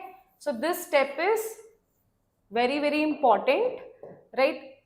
Everything else so we have done here. Okay, right? Achha. Next question is based on thermodynamics. What they ask you from thermodynamics calculation. So if you see this here, they ask you what they ask you here, like based on work, heat capacity, work calculations. So one of the questions of work calculation is this one, right? So they are saying 1 mole of ideal gas expands isothermally and reversibly, right? 1 mole, that means number of mole is 1. Isothermal and reversible, this has a unique formula. Delta U, Q and W, all of that you have to find here. Right, everybody? So, firstly you should know work is equals to, if I see this here, delta U is equals to Q plus W. For isothermal, delta U is 0. So you can say Q is equals to minus of W. So definitely delta U is 0, right? Work is equals to minus nRT, minus 2.303 nRT log of V2 by V1, right? This will be 20 by 10, that is 2. Number of mole is 1, right? Input it here R, that is 8.314 in joules. Temperature is given to you 300. My throat. This is 20 by 10, that is 2. Log of 2 is 0.302. Put all the values, you will get your answer, and Q will be negative of W. After solving all of that, your answer will be C. Okay, so I'm just writing it here, that answer will come out to be C. Okay, you can see this, how to solve it, right? Acha. Next question is based on Hess's law and bond energy calculation. So, like total heat of enthalpy is bond energy of reactants minus product, right? Resonance enthalpy. These all things they ask you from thermochemistry. So, one of the question is this one. Let's see this question here. That says resonance in X to Y can be represented as what? Now let's talk about this. Okay, resonance here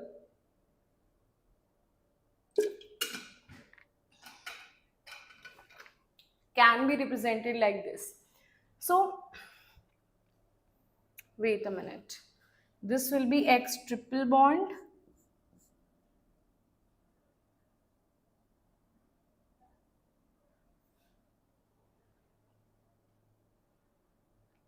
one of them should be XY here.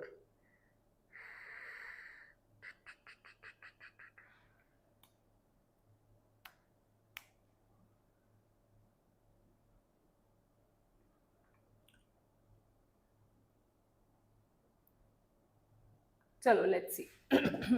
See, they have given you this question. Enthalpy of formation of this is 80. This is the experimental value. So you're asking you resonance energy. Resonance energy is always enthalpy, bond enthalpy, experimental minus bond enthalpy theoretical. So 80 you know, now let's calculate the bond enthalpy theoretical. In theoretical, bond enthalpy will be X triple bond X, one of that. Firstly, you will see products, okay? X double bond X plus X double bond Y minus reactant is X triple bond X and minus X and Y. Now, I think they have given, so there is some printing mistake here. There is some printing mistake, okay?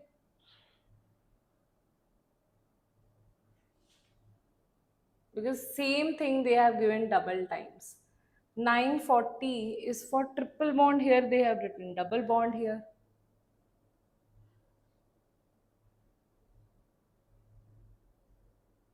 The enthalpy of formation, wait a minute.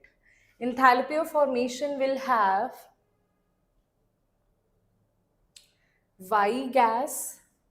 Some confusion is there. Wait a minute. X give rise to 1x. Acha, okay. Double bond is half of Y. Okay. My bad. I am taking wrong thing here. This should be this thing. This thing is there. Okay.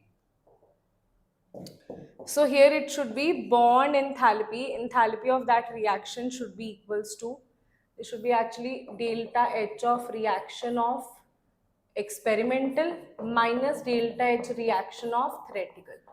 Now see how to calculate the theoretical one, right? So this is the reactant. So reactant has X double bond. So you can say bond enthalpy of X double bond X plus half of bond enthalpy of Y double bond Y, right? Then minus bond enthalpy of products, that is x2y. Now x2y is actually this. So here you can say either you subtract from here bond enthalpy of xx and xy. Okay, so you can extract xx and xy. If triple bond is given to you, then you will say it will be x triple bond minus x or y. So I'm just confused about that. What is the value they have given you? They have given one x double bond, x triple bond, xy and yy here. So you'll have to write it in this way. X double bond plus half of this. So I have used xx, I have used xyy.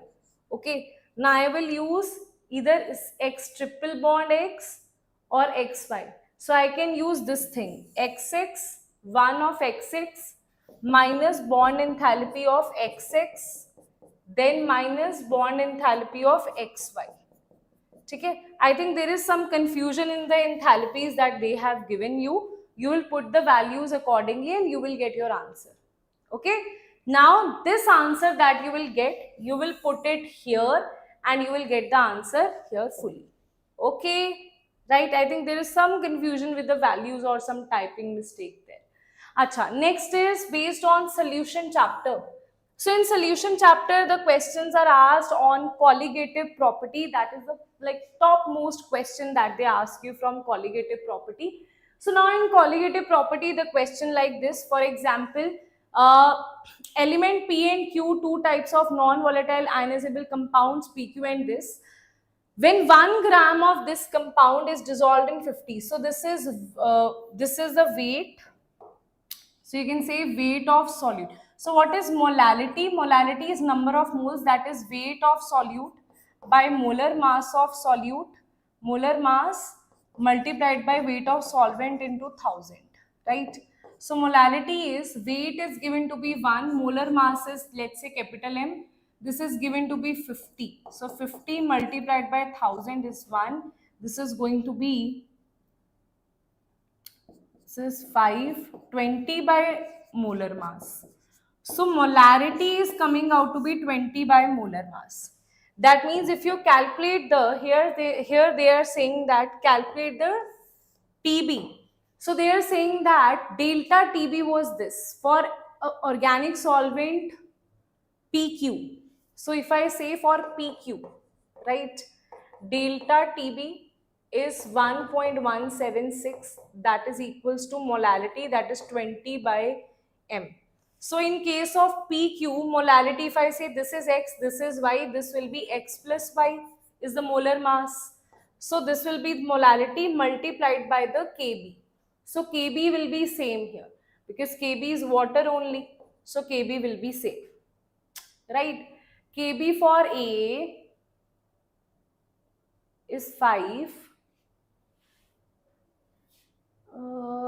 A na solvent A. Some solvent A that has Kb 5. 5 into this will be 100 by X plus Y. So that means 1.176 is equals to 100 by X plus Y is the first equation that you have.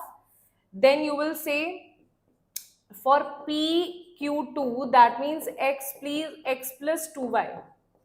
So here it will be 100 by X plus 2Y, that is equals to 0.689. Now you have two equations, you have X and Y, you will solve the value of X and Y, then X will be your molar mass of this and Y will be the molar mass of Q, right? Okay, here everything is given to you, you can solve it and get your answer here.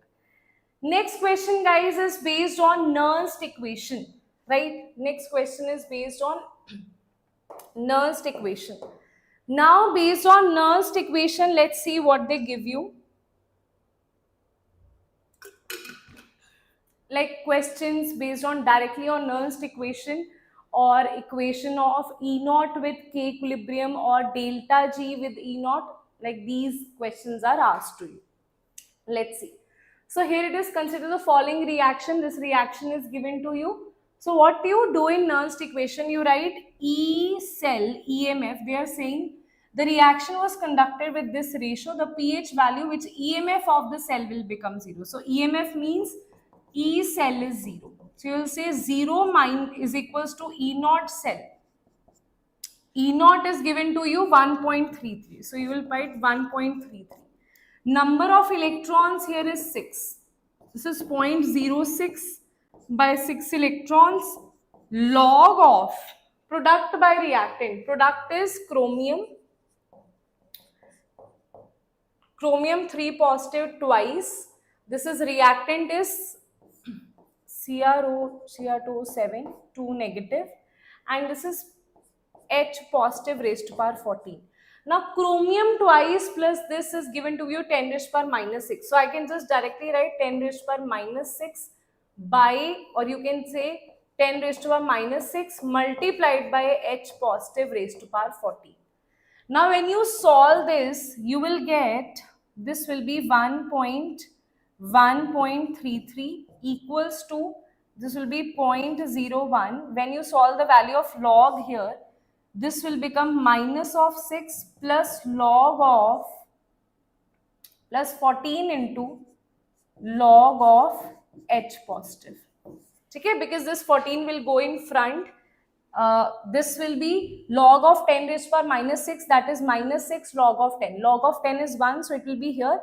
This log of H positive raised to power 14 is 14 into log this. Now if I multiply this whole with minus,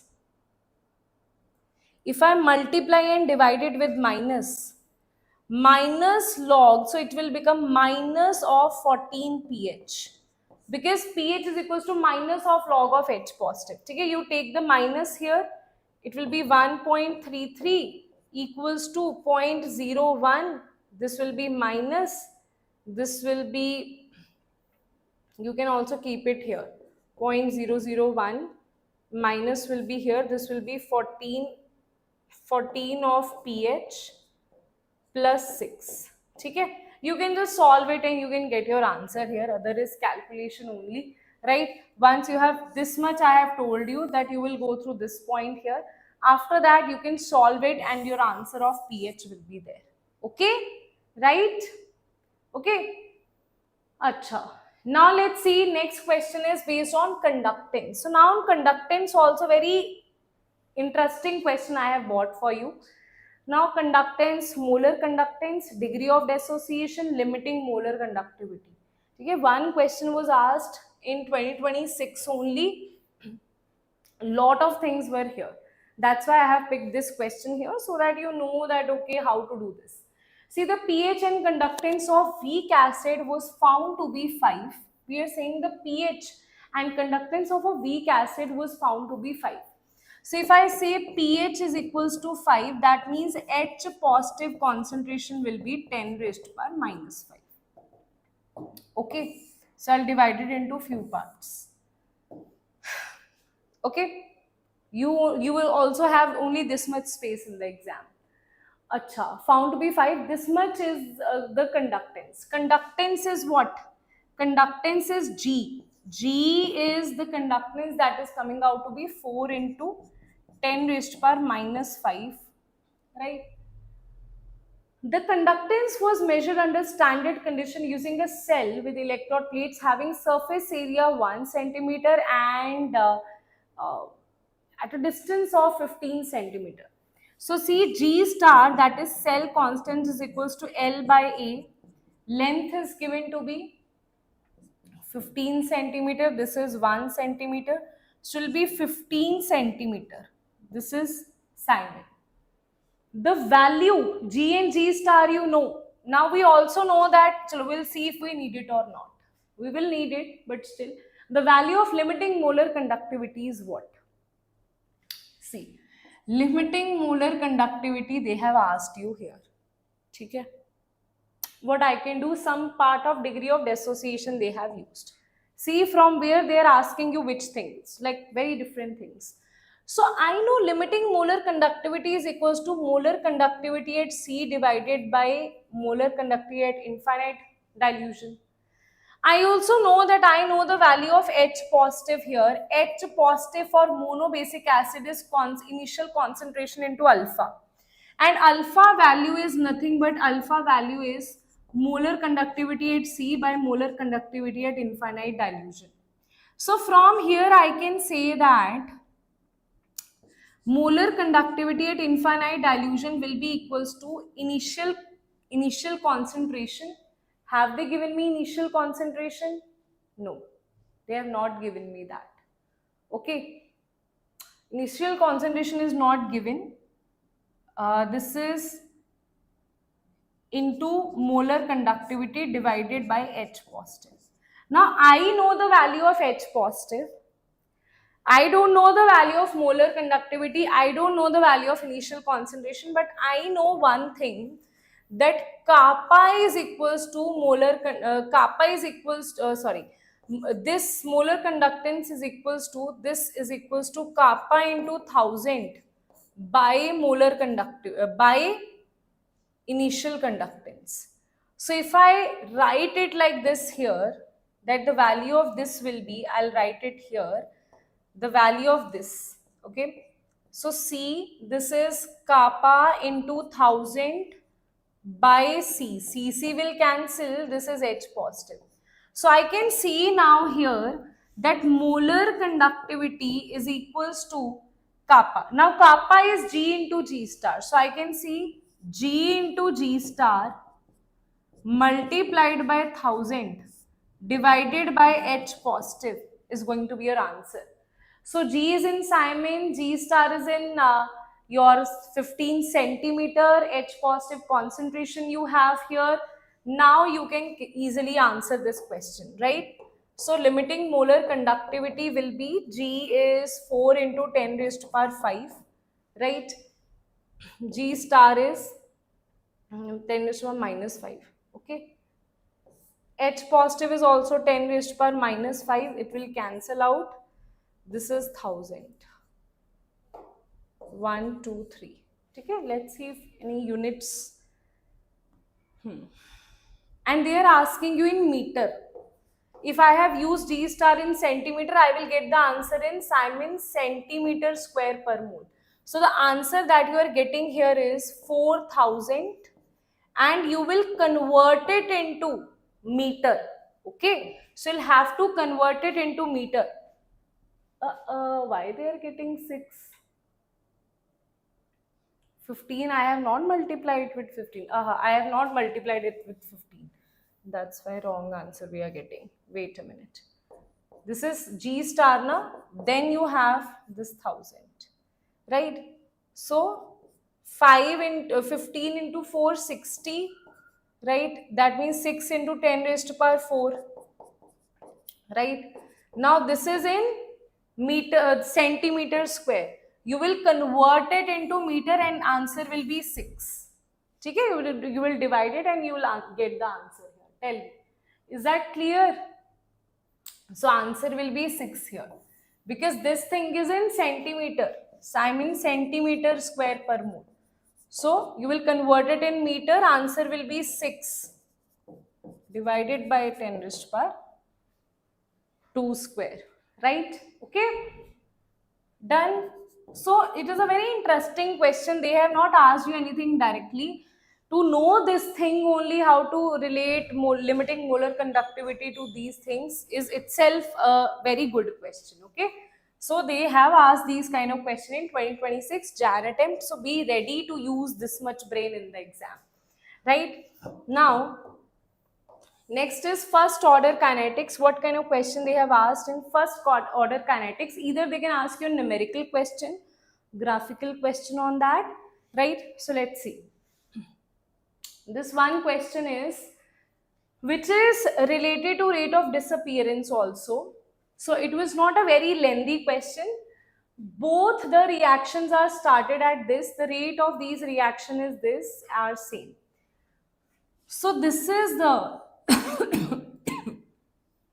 rate of disappearance of Br, right?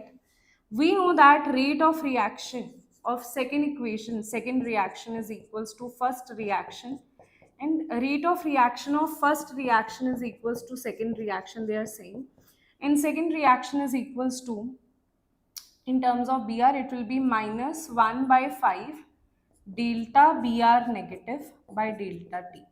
So this is given to be 2 into 10 raised to power minus 4. So it will be 2 into 10 raised to power minus 4 by 5. Okay. Acha.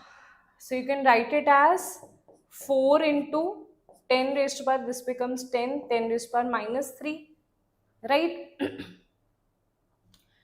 Now they are saying that the concentration of A is this.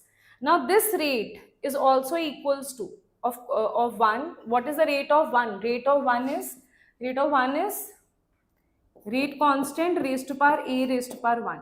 So concentration of A is given to be 10 raised to power minus 2. So K is equals to 4 into 10 raised to power minus 3 by A, that is given to be 10 raised to power minus 2. So 4 into 10 raised to power minus 3, 10 raised to power minus 2, 4 into 10 raised to power minus 1. That is going to be the answer here. Right? Okay? Okay, everybody? Yes? Clear? So, wait a minute. This is 10, right? 10 will go there. Yeah, it will become 10 raised to power minus 5. So this is minus 5. This is 4 into 10 raised to power minus 5 by 10 raised to power minus 2. That is 4 into 10 raised to power minus 3. Answer is 1. My throat is actually blocked right now. So that's why I'm not able to use my, it's very tough when your throat is not well and still I have to speak.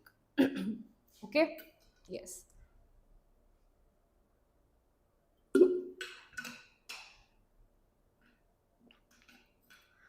No need. You can revise this firstly and then go for inorganic and organic. There is no issue in that. Now next is, last is Arrhenius equation, a very important topic. You can see so many sample questions based on Arrhenius equation. Now see this. This question is, they are saying at 27 degrees Celsius presence of catalyst, activation energy of the reactant is lowered by this. This is presence of catalyst. This is presence, not presence of catalyst. So activation energy here is lowered by 10,000. Okay, because it is given in kilojoule, I have converted into joules. Right? Log of these two things they are asking you. So we know that K is equals to A e raised to power minus EA by RT. Okay. So they are talking about activation energy. So activation energy of catalyst by uncatalyzed is, this is the difference. Right? Activation energy is lowered. So uncatalyzed will be more, na? So this is 10,000. We also know K is equals to A e raised to power minus EA by RT. So you can see for Kc it is going to be EC by RT. For KUC it will be A e raised to power minus EUC by RT. AA will cancel. Catalyzed by uncatalyzed will be e raised to power minus EC by RT plus UEC by RT. So it will be e raised to power 1 by RT 10,000. Right? Because EUC minus EC is 10,000. So if you take the log here of this, they are asking you to take the log of this. When you take the log here of Kc by KUC, this will cancel. First, if I take ln will cancel that, it will become 1 by RT, that will be 10,000. And if I convert it into log, then this will be divided by 2.303. And now you have to solve this. Temperature is given to you, that is 300, and this you will take it as, this is 10,000. This is 8.314. You can take it as 25 by 3, and temperature is 300, and this is 2.303. That is going to be your value of Kc by Kuc. Okay, got it? Yes. Understood? Right, everyone? Okay? Yes. So that's how you solve this, and you will get your answer here, 1.74. Right? Achha. Now let's see inorganic chemistry. Now let's see what kind of questions they ask you from inorganic chemistry. Let's see that, everybody.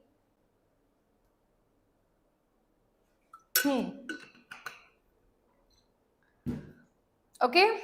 Let's see.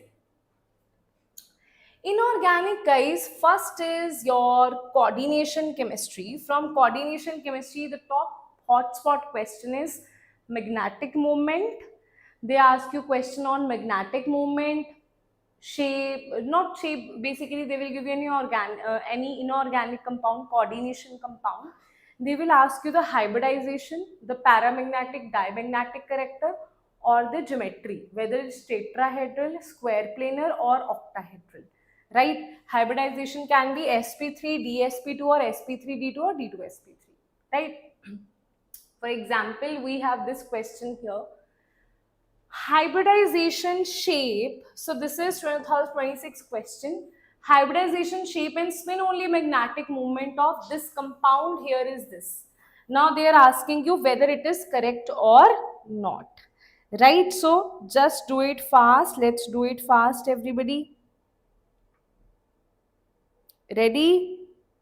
Tell me, tell me, tell me.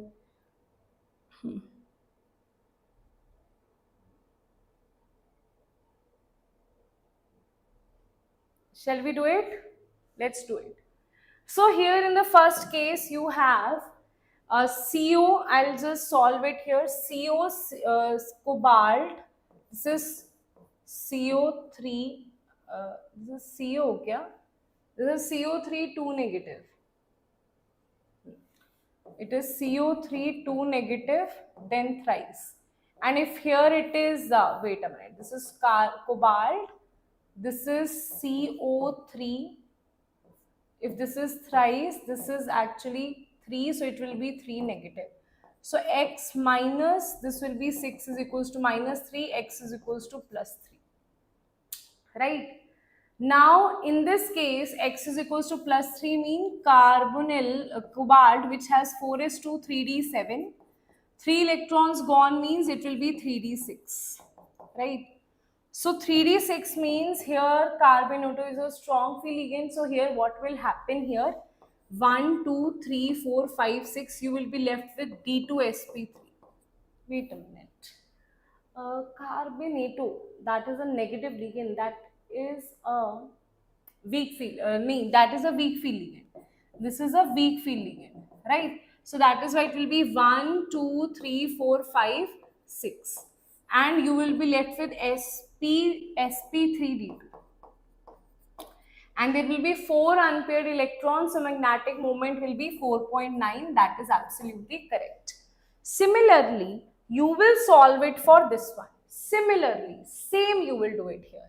So in case of nickel, this and this, same thing you will do. Let's talk about nickel here, right? Don't waste so much sheet here. That's why I'm doing it here only on this page. Because you also need to know that what you will do. So you need to do some things. This is x minus 4 is equals to minus 2. That means nickel is plus 2. Do this so that less paper you use. Nickel is plus 2. So nickel is actually 4s2 3d8. Taking out 2 electron, it will become 3d8. So that means I have nickel 3d8. This is the thing. Now 4 coordination means either sp3 or sp2. SCN is a strong free ligand. So that is why it will be 1, 2, 3, 4, 5, 6, 7, 8. So you will be left with sp3. So this is going to be sp3. Nickel CN 4, 2 negative. Wait a minute. You have sp3 dsp2. No, I'm doing, oof. I think my brain is exhausted now. It is dsp2, guys. D orbital is left here, na? So only 4 are filled, right? Acha, then there is manganese. X minus 4 is equals to minus 2, X is plus 2. Manganese is 4s2, 3d5. You take out 2 electron, it will become 3d5. So 3d5, it is a weak field ligand, so it will be 1, 2, 3, 4, 5. That means 5.9 is the magnetic moment. Here mu is equals to 0. This is 0, this is 5.9, and here it will be sp3 hybridized. Right?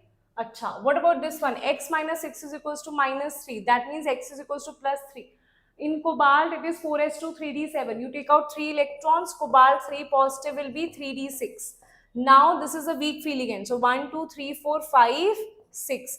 That means number of unpaired electron is 4, mu is 4.9. And here it is sp3d2 hybridization. And that's how you will calculate it, and both the statements are correct. So, answer will be C. Okay, right?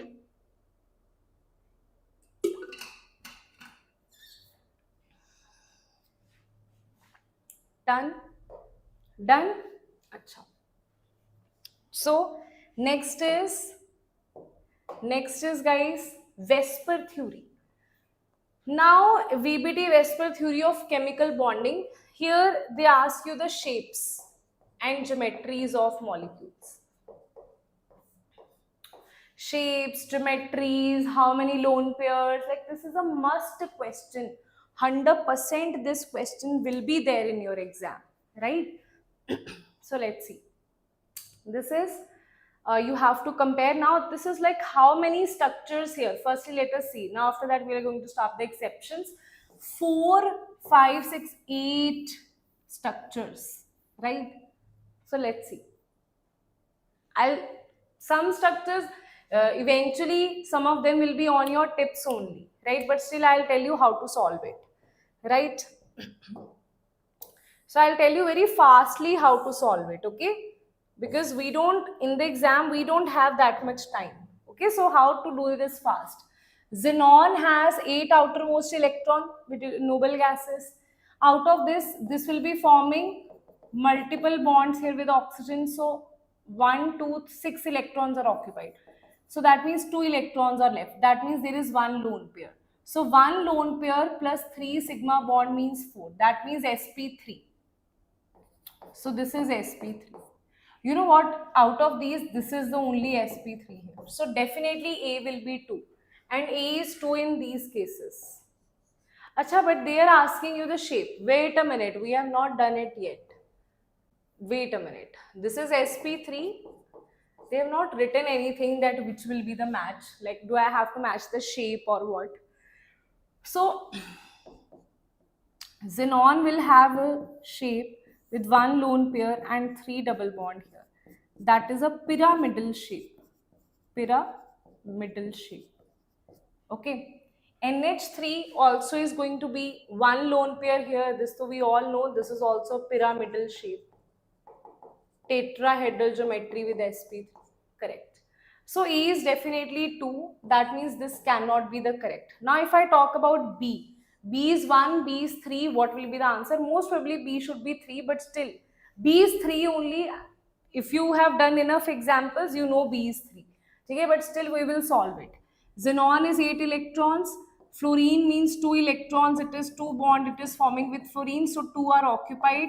8 minus 2 is 6.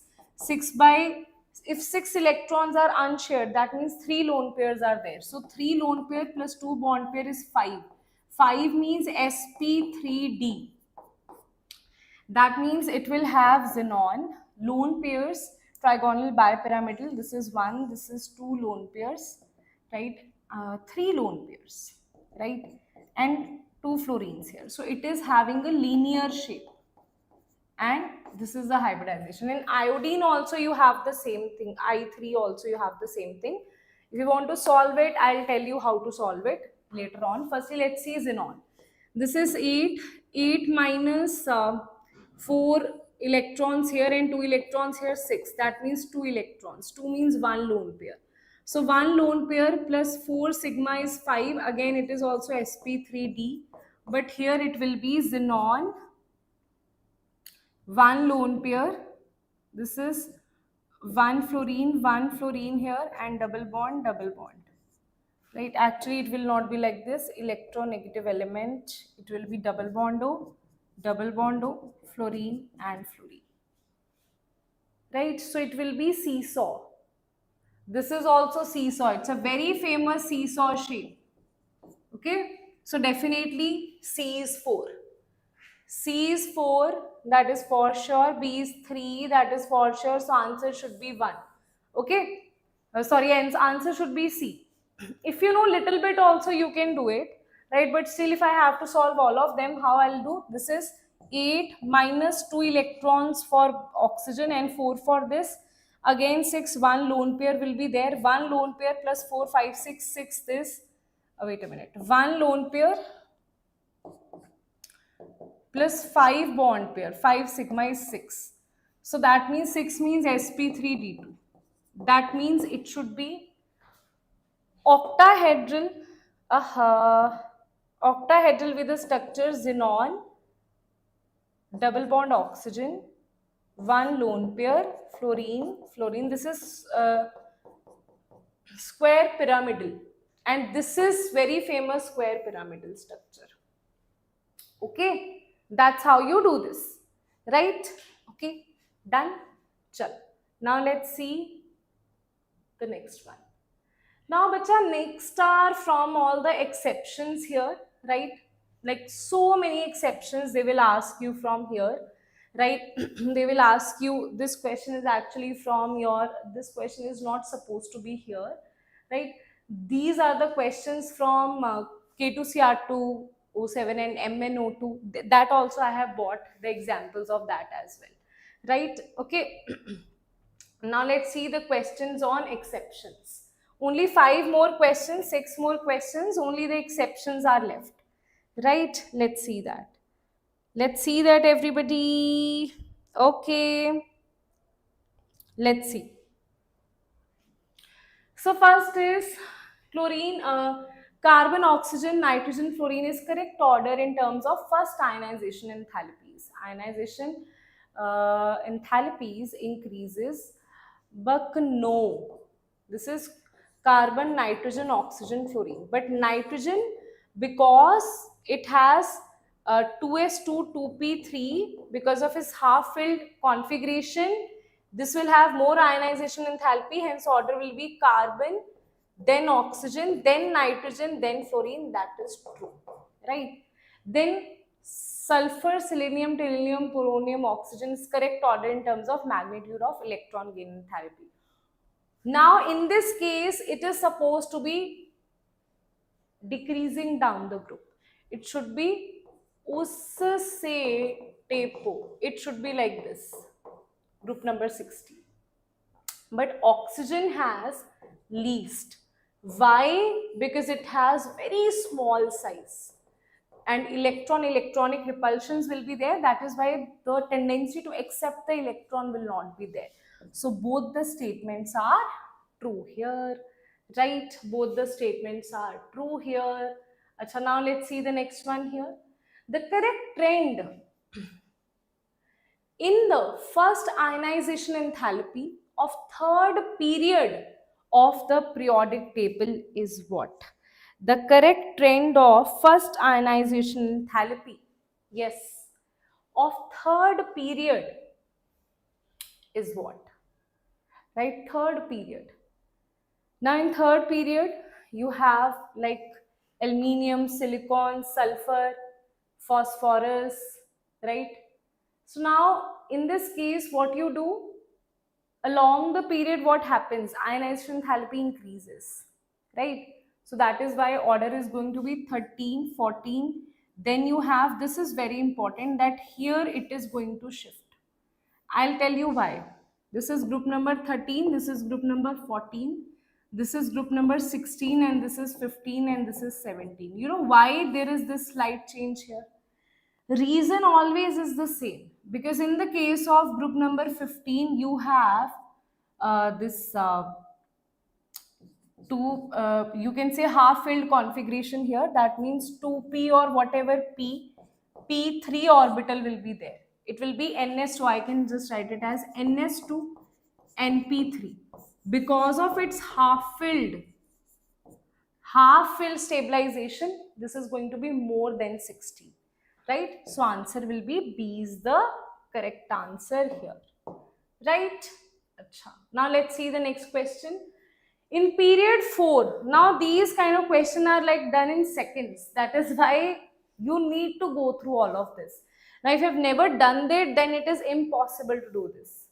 Very blunt with you, if you have an exam tomorrow and you are thinking that you will learn inorganic exceptions, it's not possible only, right? Not possible. How much you will learn, right? So you can skip that. Yes, but that is very important. But to learn it when you have not learned it, because it takes a lot of memorization to remember all of that, right? Now guys, tell me what is the answer for this one. So in period 4 of periodic table, the elements with highest and lowest atomic radii is what? Period 4, right? So this will be potassium wala, right? Lowest, they are saying highest and lowest. So along the period, what happens? Radius will decrease, right? So here, potassium will be the biggest and this bromine will be the lowest here, right? So answer will be C, right? Achha. Now let's see the next one. Which of the following represents the correct trend of mentioned property? Now this is 2026 question. They have asked you 4 properties here, if you can see. They have asked you 4 properties here, right? So I genuinely feel they will ask you question like this. In one question, more questions will be there. Like in one question, you have 4 statements that they are asking you. So most of your questions will be statement based. Choose the correct among these. Most of these questions they will ask. Okay. Acha. Now first is your first ionization enthalpy. This is fluorine. This is correct. This is 13. Then there is group number 16. Then there is 15. Then there is 17. That is correct. This so they have asked in 2026 so many times, right? So this is correct. Now if you see this one, electron affinity. Electron affinity, that means electron gain enthalpy of chlorine is greater than fluorine. That is correct. Now this is fluorine, this is chlorine, this is nitrogen, this is phosphorus, and this is oxygen, this is sulfur. Now we are not talking about oxygen, we are not talking about this. We are not talking about nitrogen here. Okay? Now tell me what will be the answer here. Wait a minute. Not able to see you guys. Are you able to see me? Not able to see your chats only. Yes, tell me. What will be the answer here? Beta, I'll tell you about JEE Advanced. I'll make a proper video on that. Right? I'll tell you in detail. Right now, focus. Let us focus on tomorrow's exam. Right? So here, electron gain enthalpy, electron affinity is going to increase, right? So chlorine will have maximum. So here it will size decreases, then electron affinity increases. So chlorine has more, then fluorine will have less, then sulfur, and then you will have this. Yes, that is also the correct order.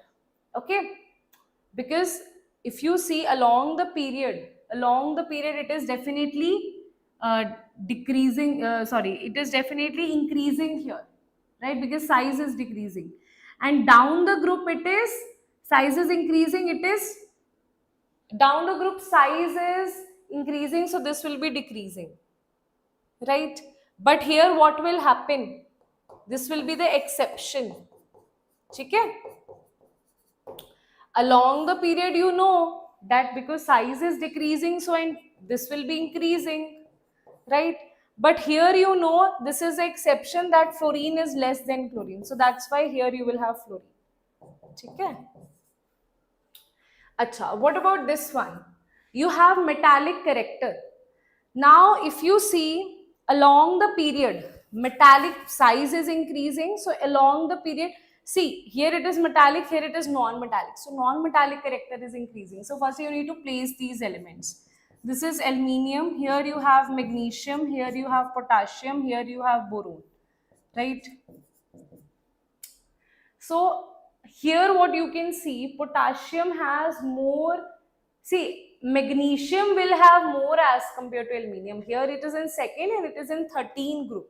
So definitely metallic character of magnesium will be more. So this is wrong. Basic character, if you see, now here we will write it. This is Lina ki Ruby se friendship. This is beta, mangi, car, scooter, and this is aluminium, right? Now if you see this here, along the period non-metallic character is more, right? That means acidic character is more, that means basic character is less. So it will have less basic than this. Then you have sodium, and here potassium will have more, because here here you will have more down the group. What is happening? Metallic character is increasing. So here metallic character is more, that means basic character is more. So this is correct. Okay. So answer will be A, B, D is the correct answer. Right? Okay, everybody, tell me. Done? Acha. Now see, one question will definitely will be there, right? In like most of the shifts you will see, based on magnetic moment and magnetic character. Now, based on magnetic moment and magnetic character, same way what you will do, same way, right? What you will do here, firstly you will calculate, they are saying among these has maximum number of unpaired electrons. Among these, this has maximum number. Okay, you will have to calculate the maximum. This is copper 2 positive. Copper 2 positive is nothing but 3d9, right? So here NH3, you will have how many electrons? One unpaired electron here. Here you will have nickel. This will be nickel 2 positive, that is 3d8. Okay, 3d8. This will also be 3d8. This will also be 3d8. And this will be manganese. 3d8 also 10 minus 2 is 10 minus 8 is 2 electrons. Definitely this is going to have, because this will be manganese 2 positive is 3d5. And this is a weak field, so it is going to have 5 number of unpaired electrons. So this is correct. Okay? Total number of pairs among this that contains diamagnetic species. Diamagnetic species is what? Tell me. Tell me, everyone. Diamagnetic species is the one which has no unpaired electron. So if you see, contains only diamagnetic species is 2. See. Now if I see this here, this is nickel 3d8, this is 3d8, this is 4s2 3d8. Okay, firstly I'll just write the configuration. X minus 4, this 2 is 3d8, this will be again 3d8, this will also be 4s2 3d8.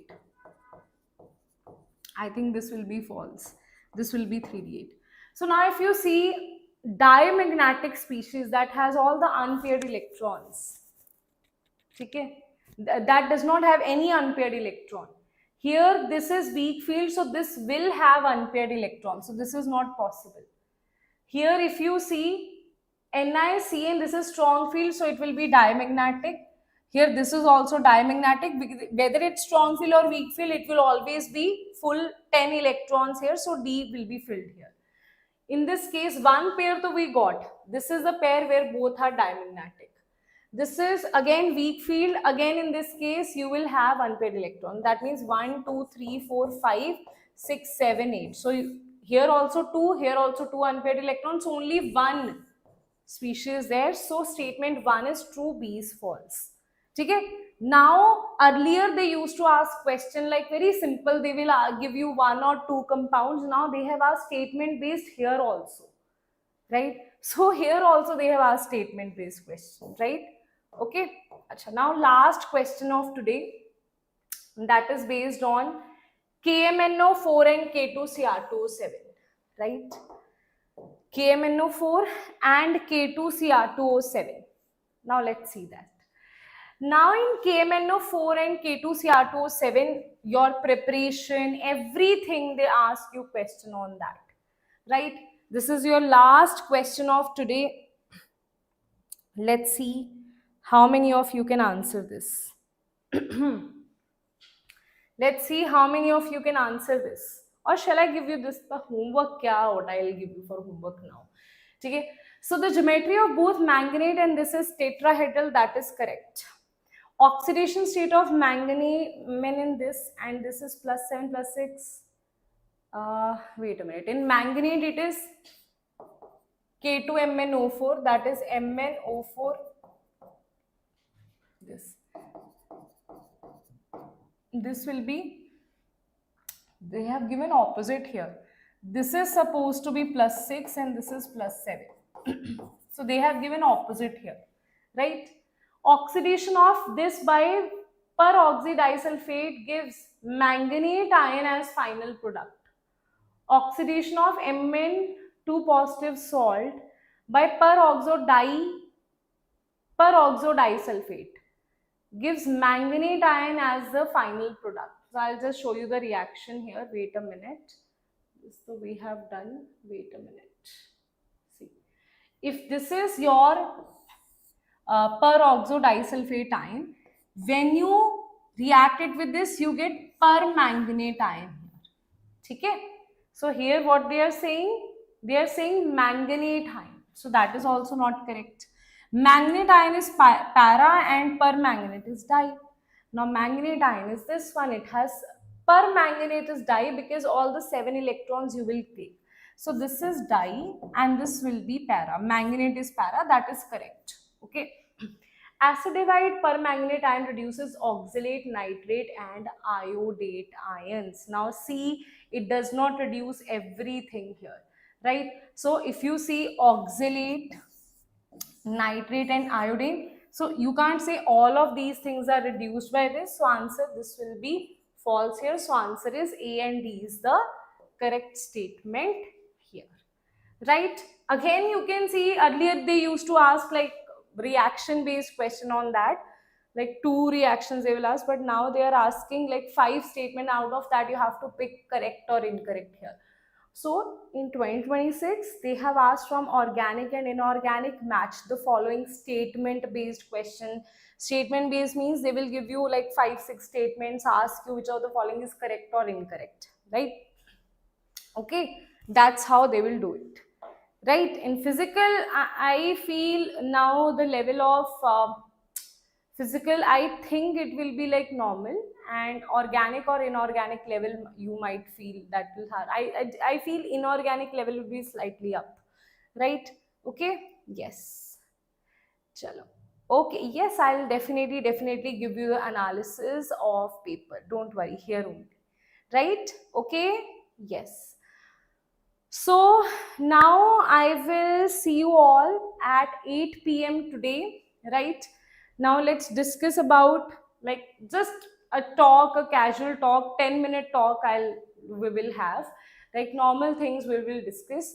But now I will just advise all of you, just revise if you can, if you're in the mental mood to revise anything. Otherwise, if you don't want to revise, just keep yourself calm and relaxed, right? Now today I think by 7 p.m. maximum you should study. After that you should not study.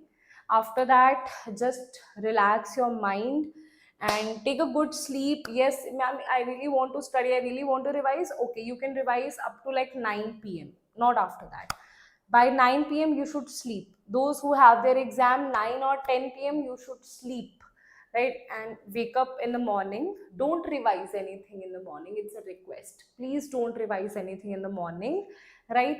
Just keep your mind relaxed, have good light food, good healthy light fruits, stay hydrated, but don't drink so much of water that, now in the morning you can drink so much of water, but in the exam and 1 or 1.5 hours before the exam, don't hydrate so much. In the exam also, If they give you one full glass of water, don't drink full glass of water. Take just one sip and that's it. Okay? And yes. So, and just wear light clothes, nothing fancy, like light clothes, simple, no jewelry, nothing, right? Take your specs. If you wear slippers, trouser, and one t-shirt, that's it. Nothing on hand, nothing, right? Okay, so just go very simply in the exam hall and relax your mind, take your brain with with yourself in the exam hall, right? Okay, chalo, now guys, I'll see you all, and don't forget to like the session as well. I don't say it doesn't mean you don't have to like the session, okay? And stay subscribed to the channel. I know after this what you're going to do, oh, my exam is over, I'm going to unsubscribe to this channel, because you know you have your exam, right? Now it's not like you're only preparing for JEE, you're preparing for so many other exams for different universities as well. So I'm going to prepare you for that as well, right? So don't unsubscribe, because so many things are here, and the journey is not till JEE, the journey is till you get your engineering college, right? And that's why stay here, all the updates will be given on this channel. Okay, so yes. Okay then guys, bye bye. Take care. See you all in the next class. Bye bye and all the best. See you all at 8 p.m. Just keep yourself relaxed. No revision after 8 p.m. You will come here, we'll talk whatever is in your heart, and that's it. That session is just to relax your mind. Okay? So bye bye. All the best students. Bye bye. Bye bye.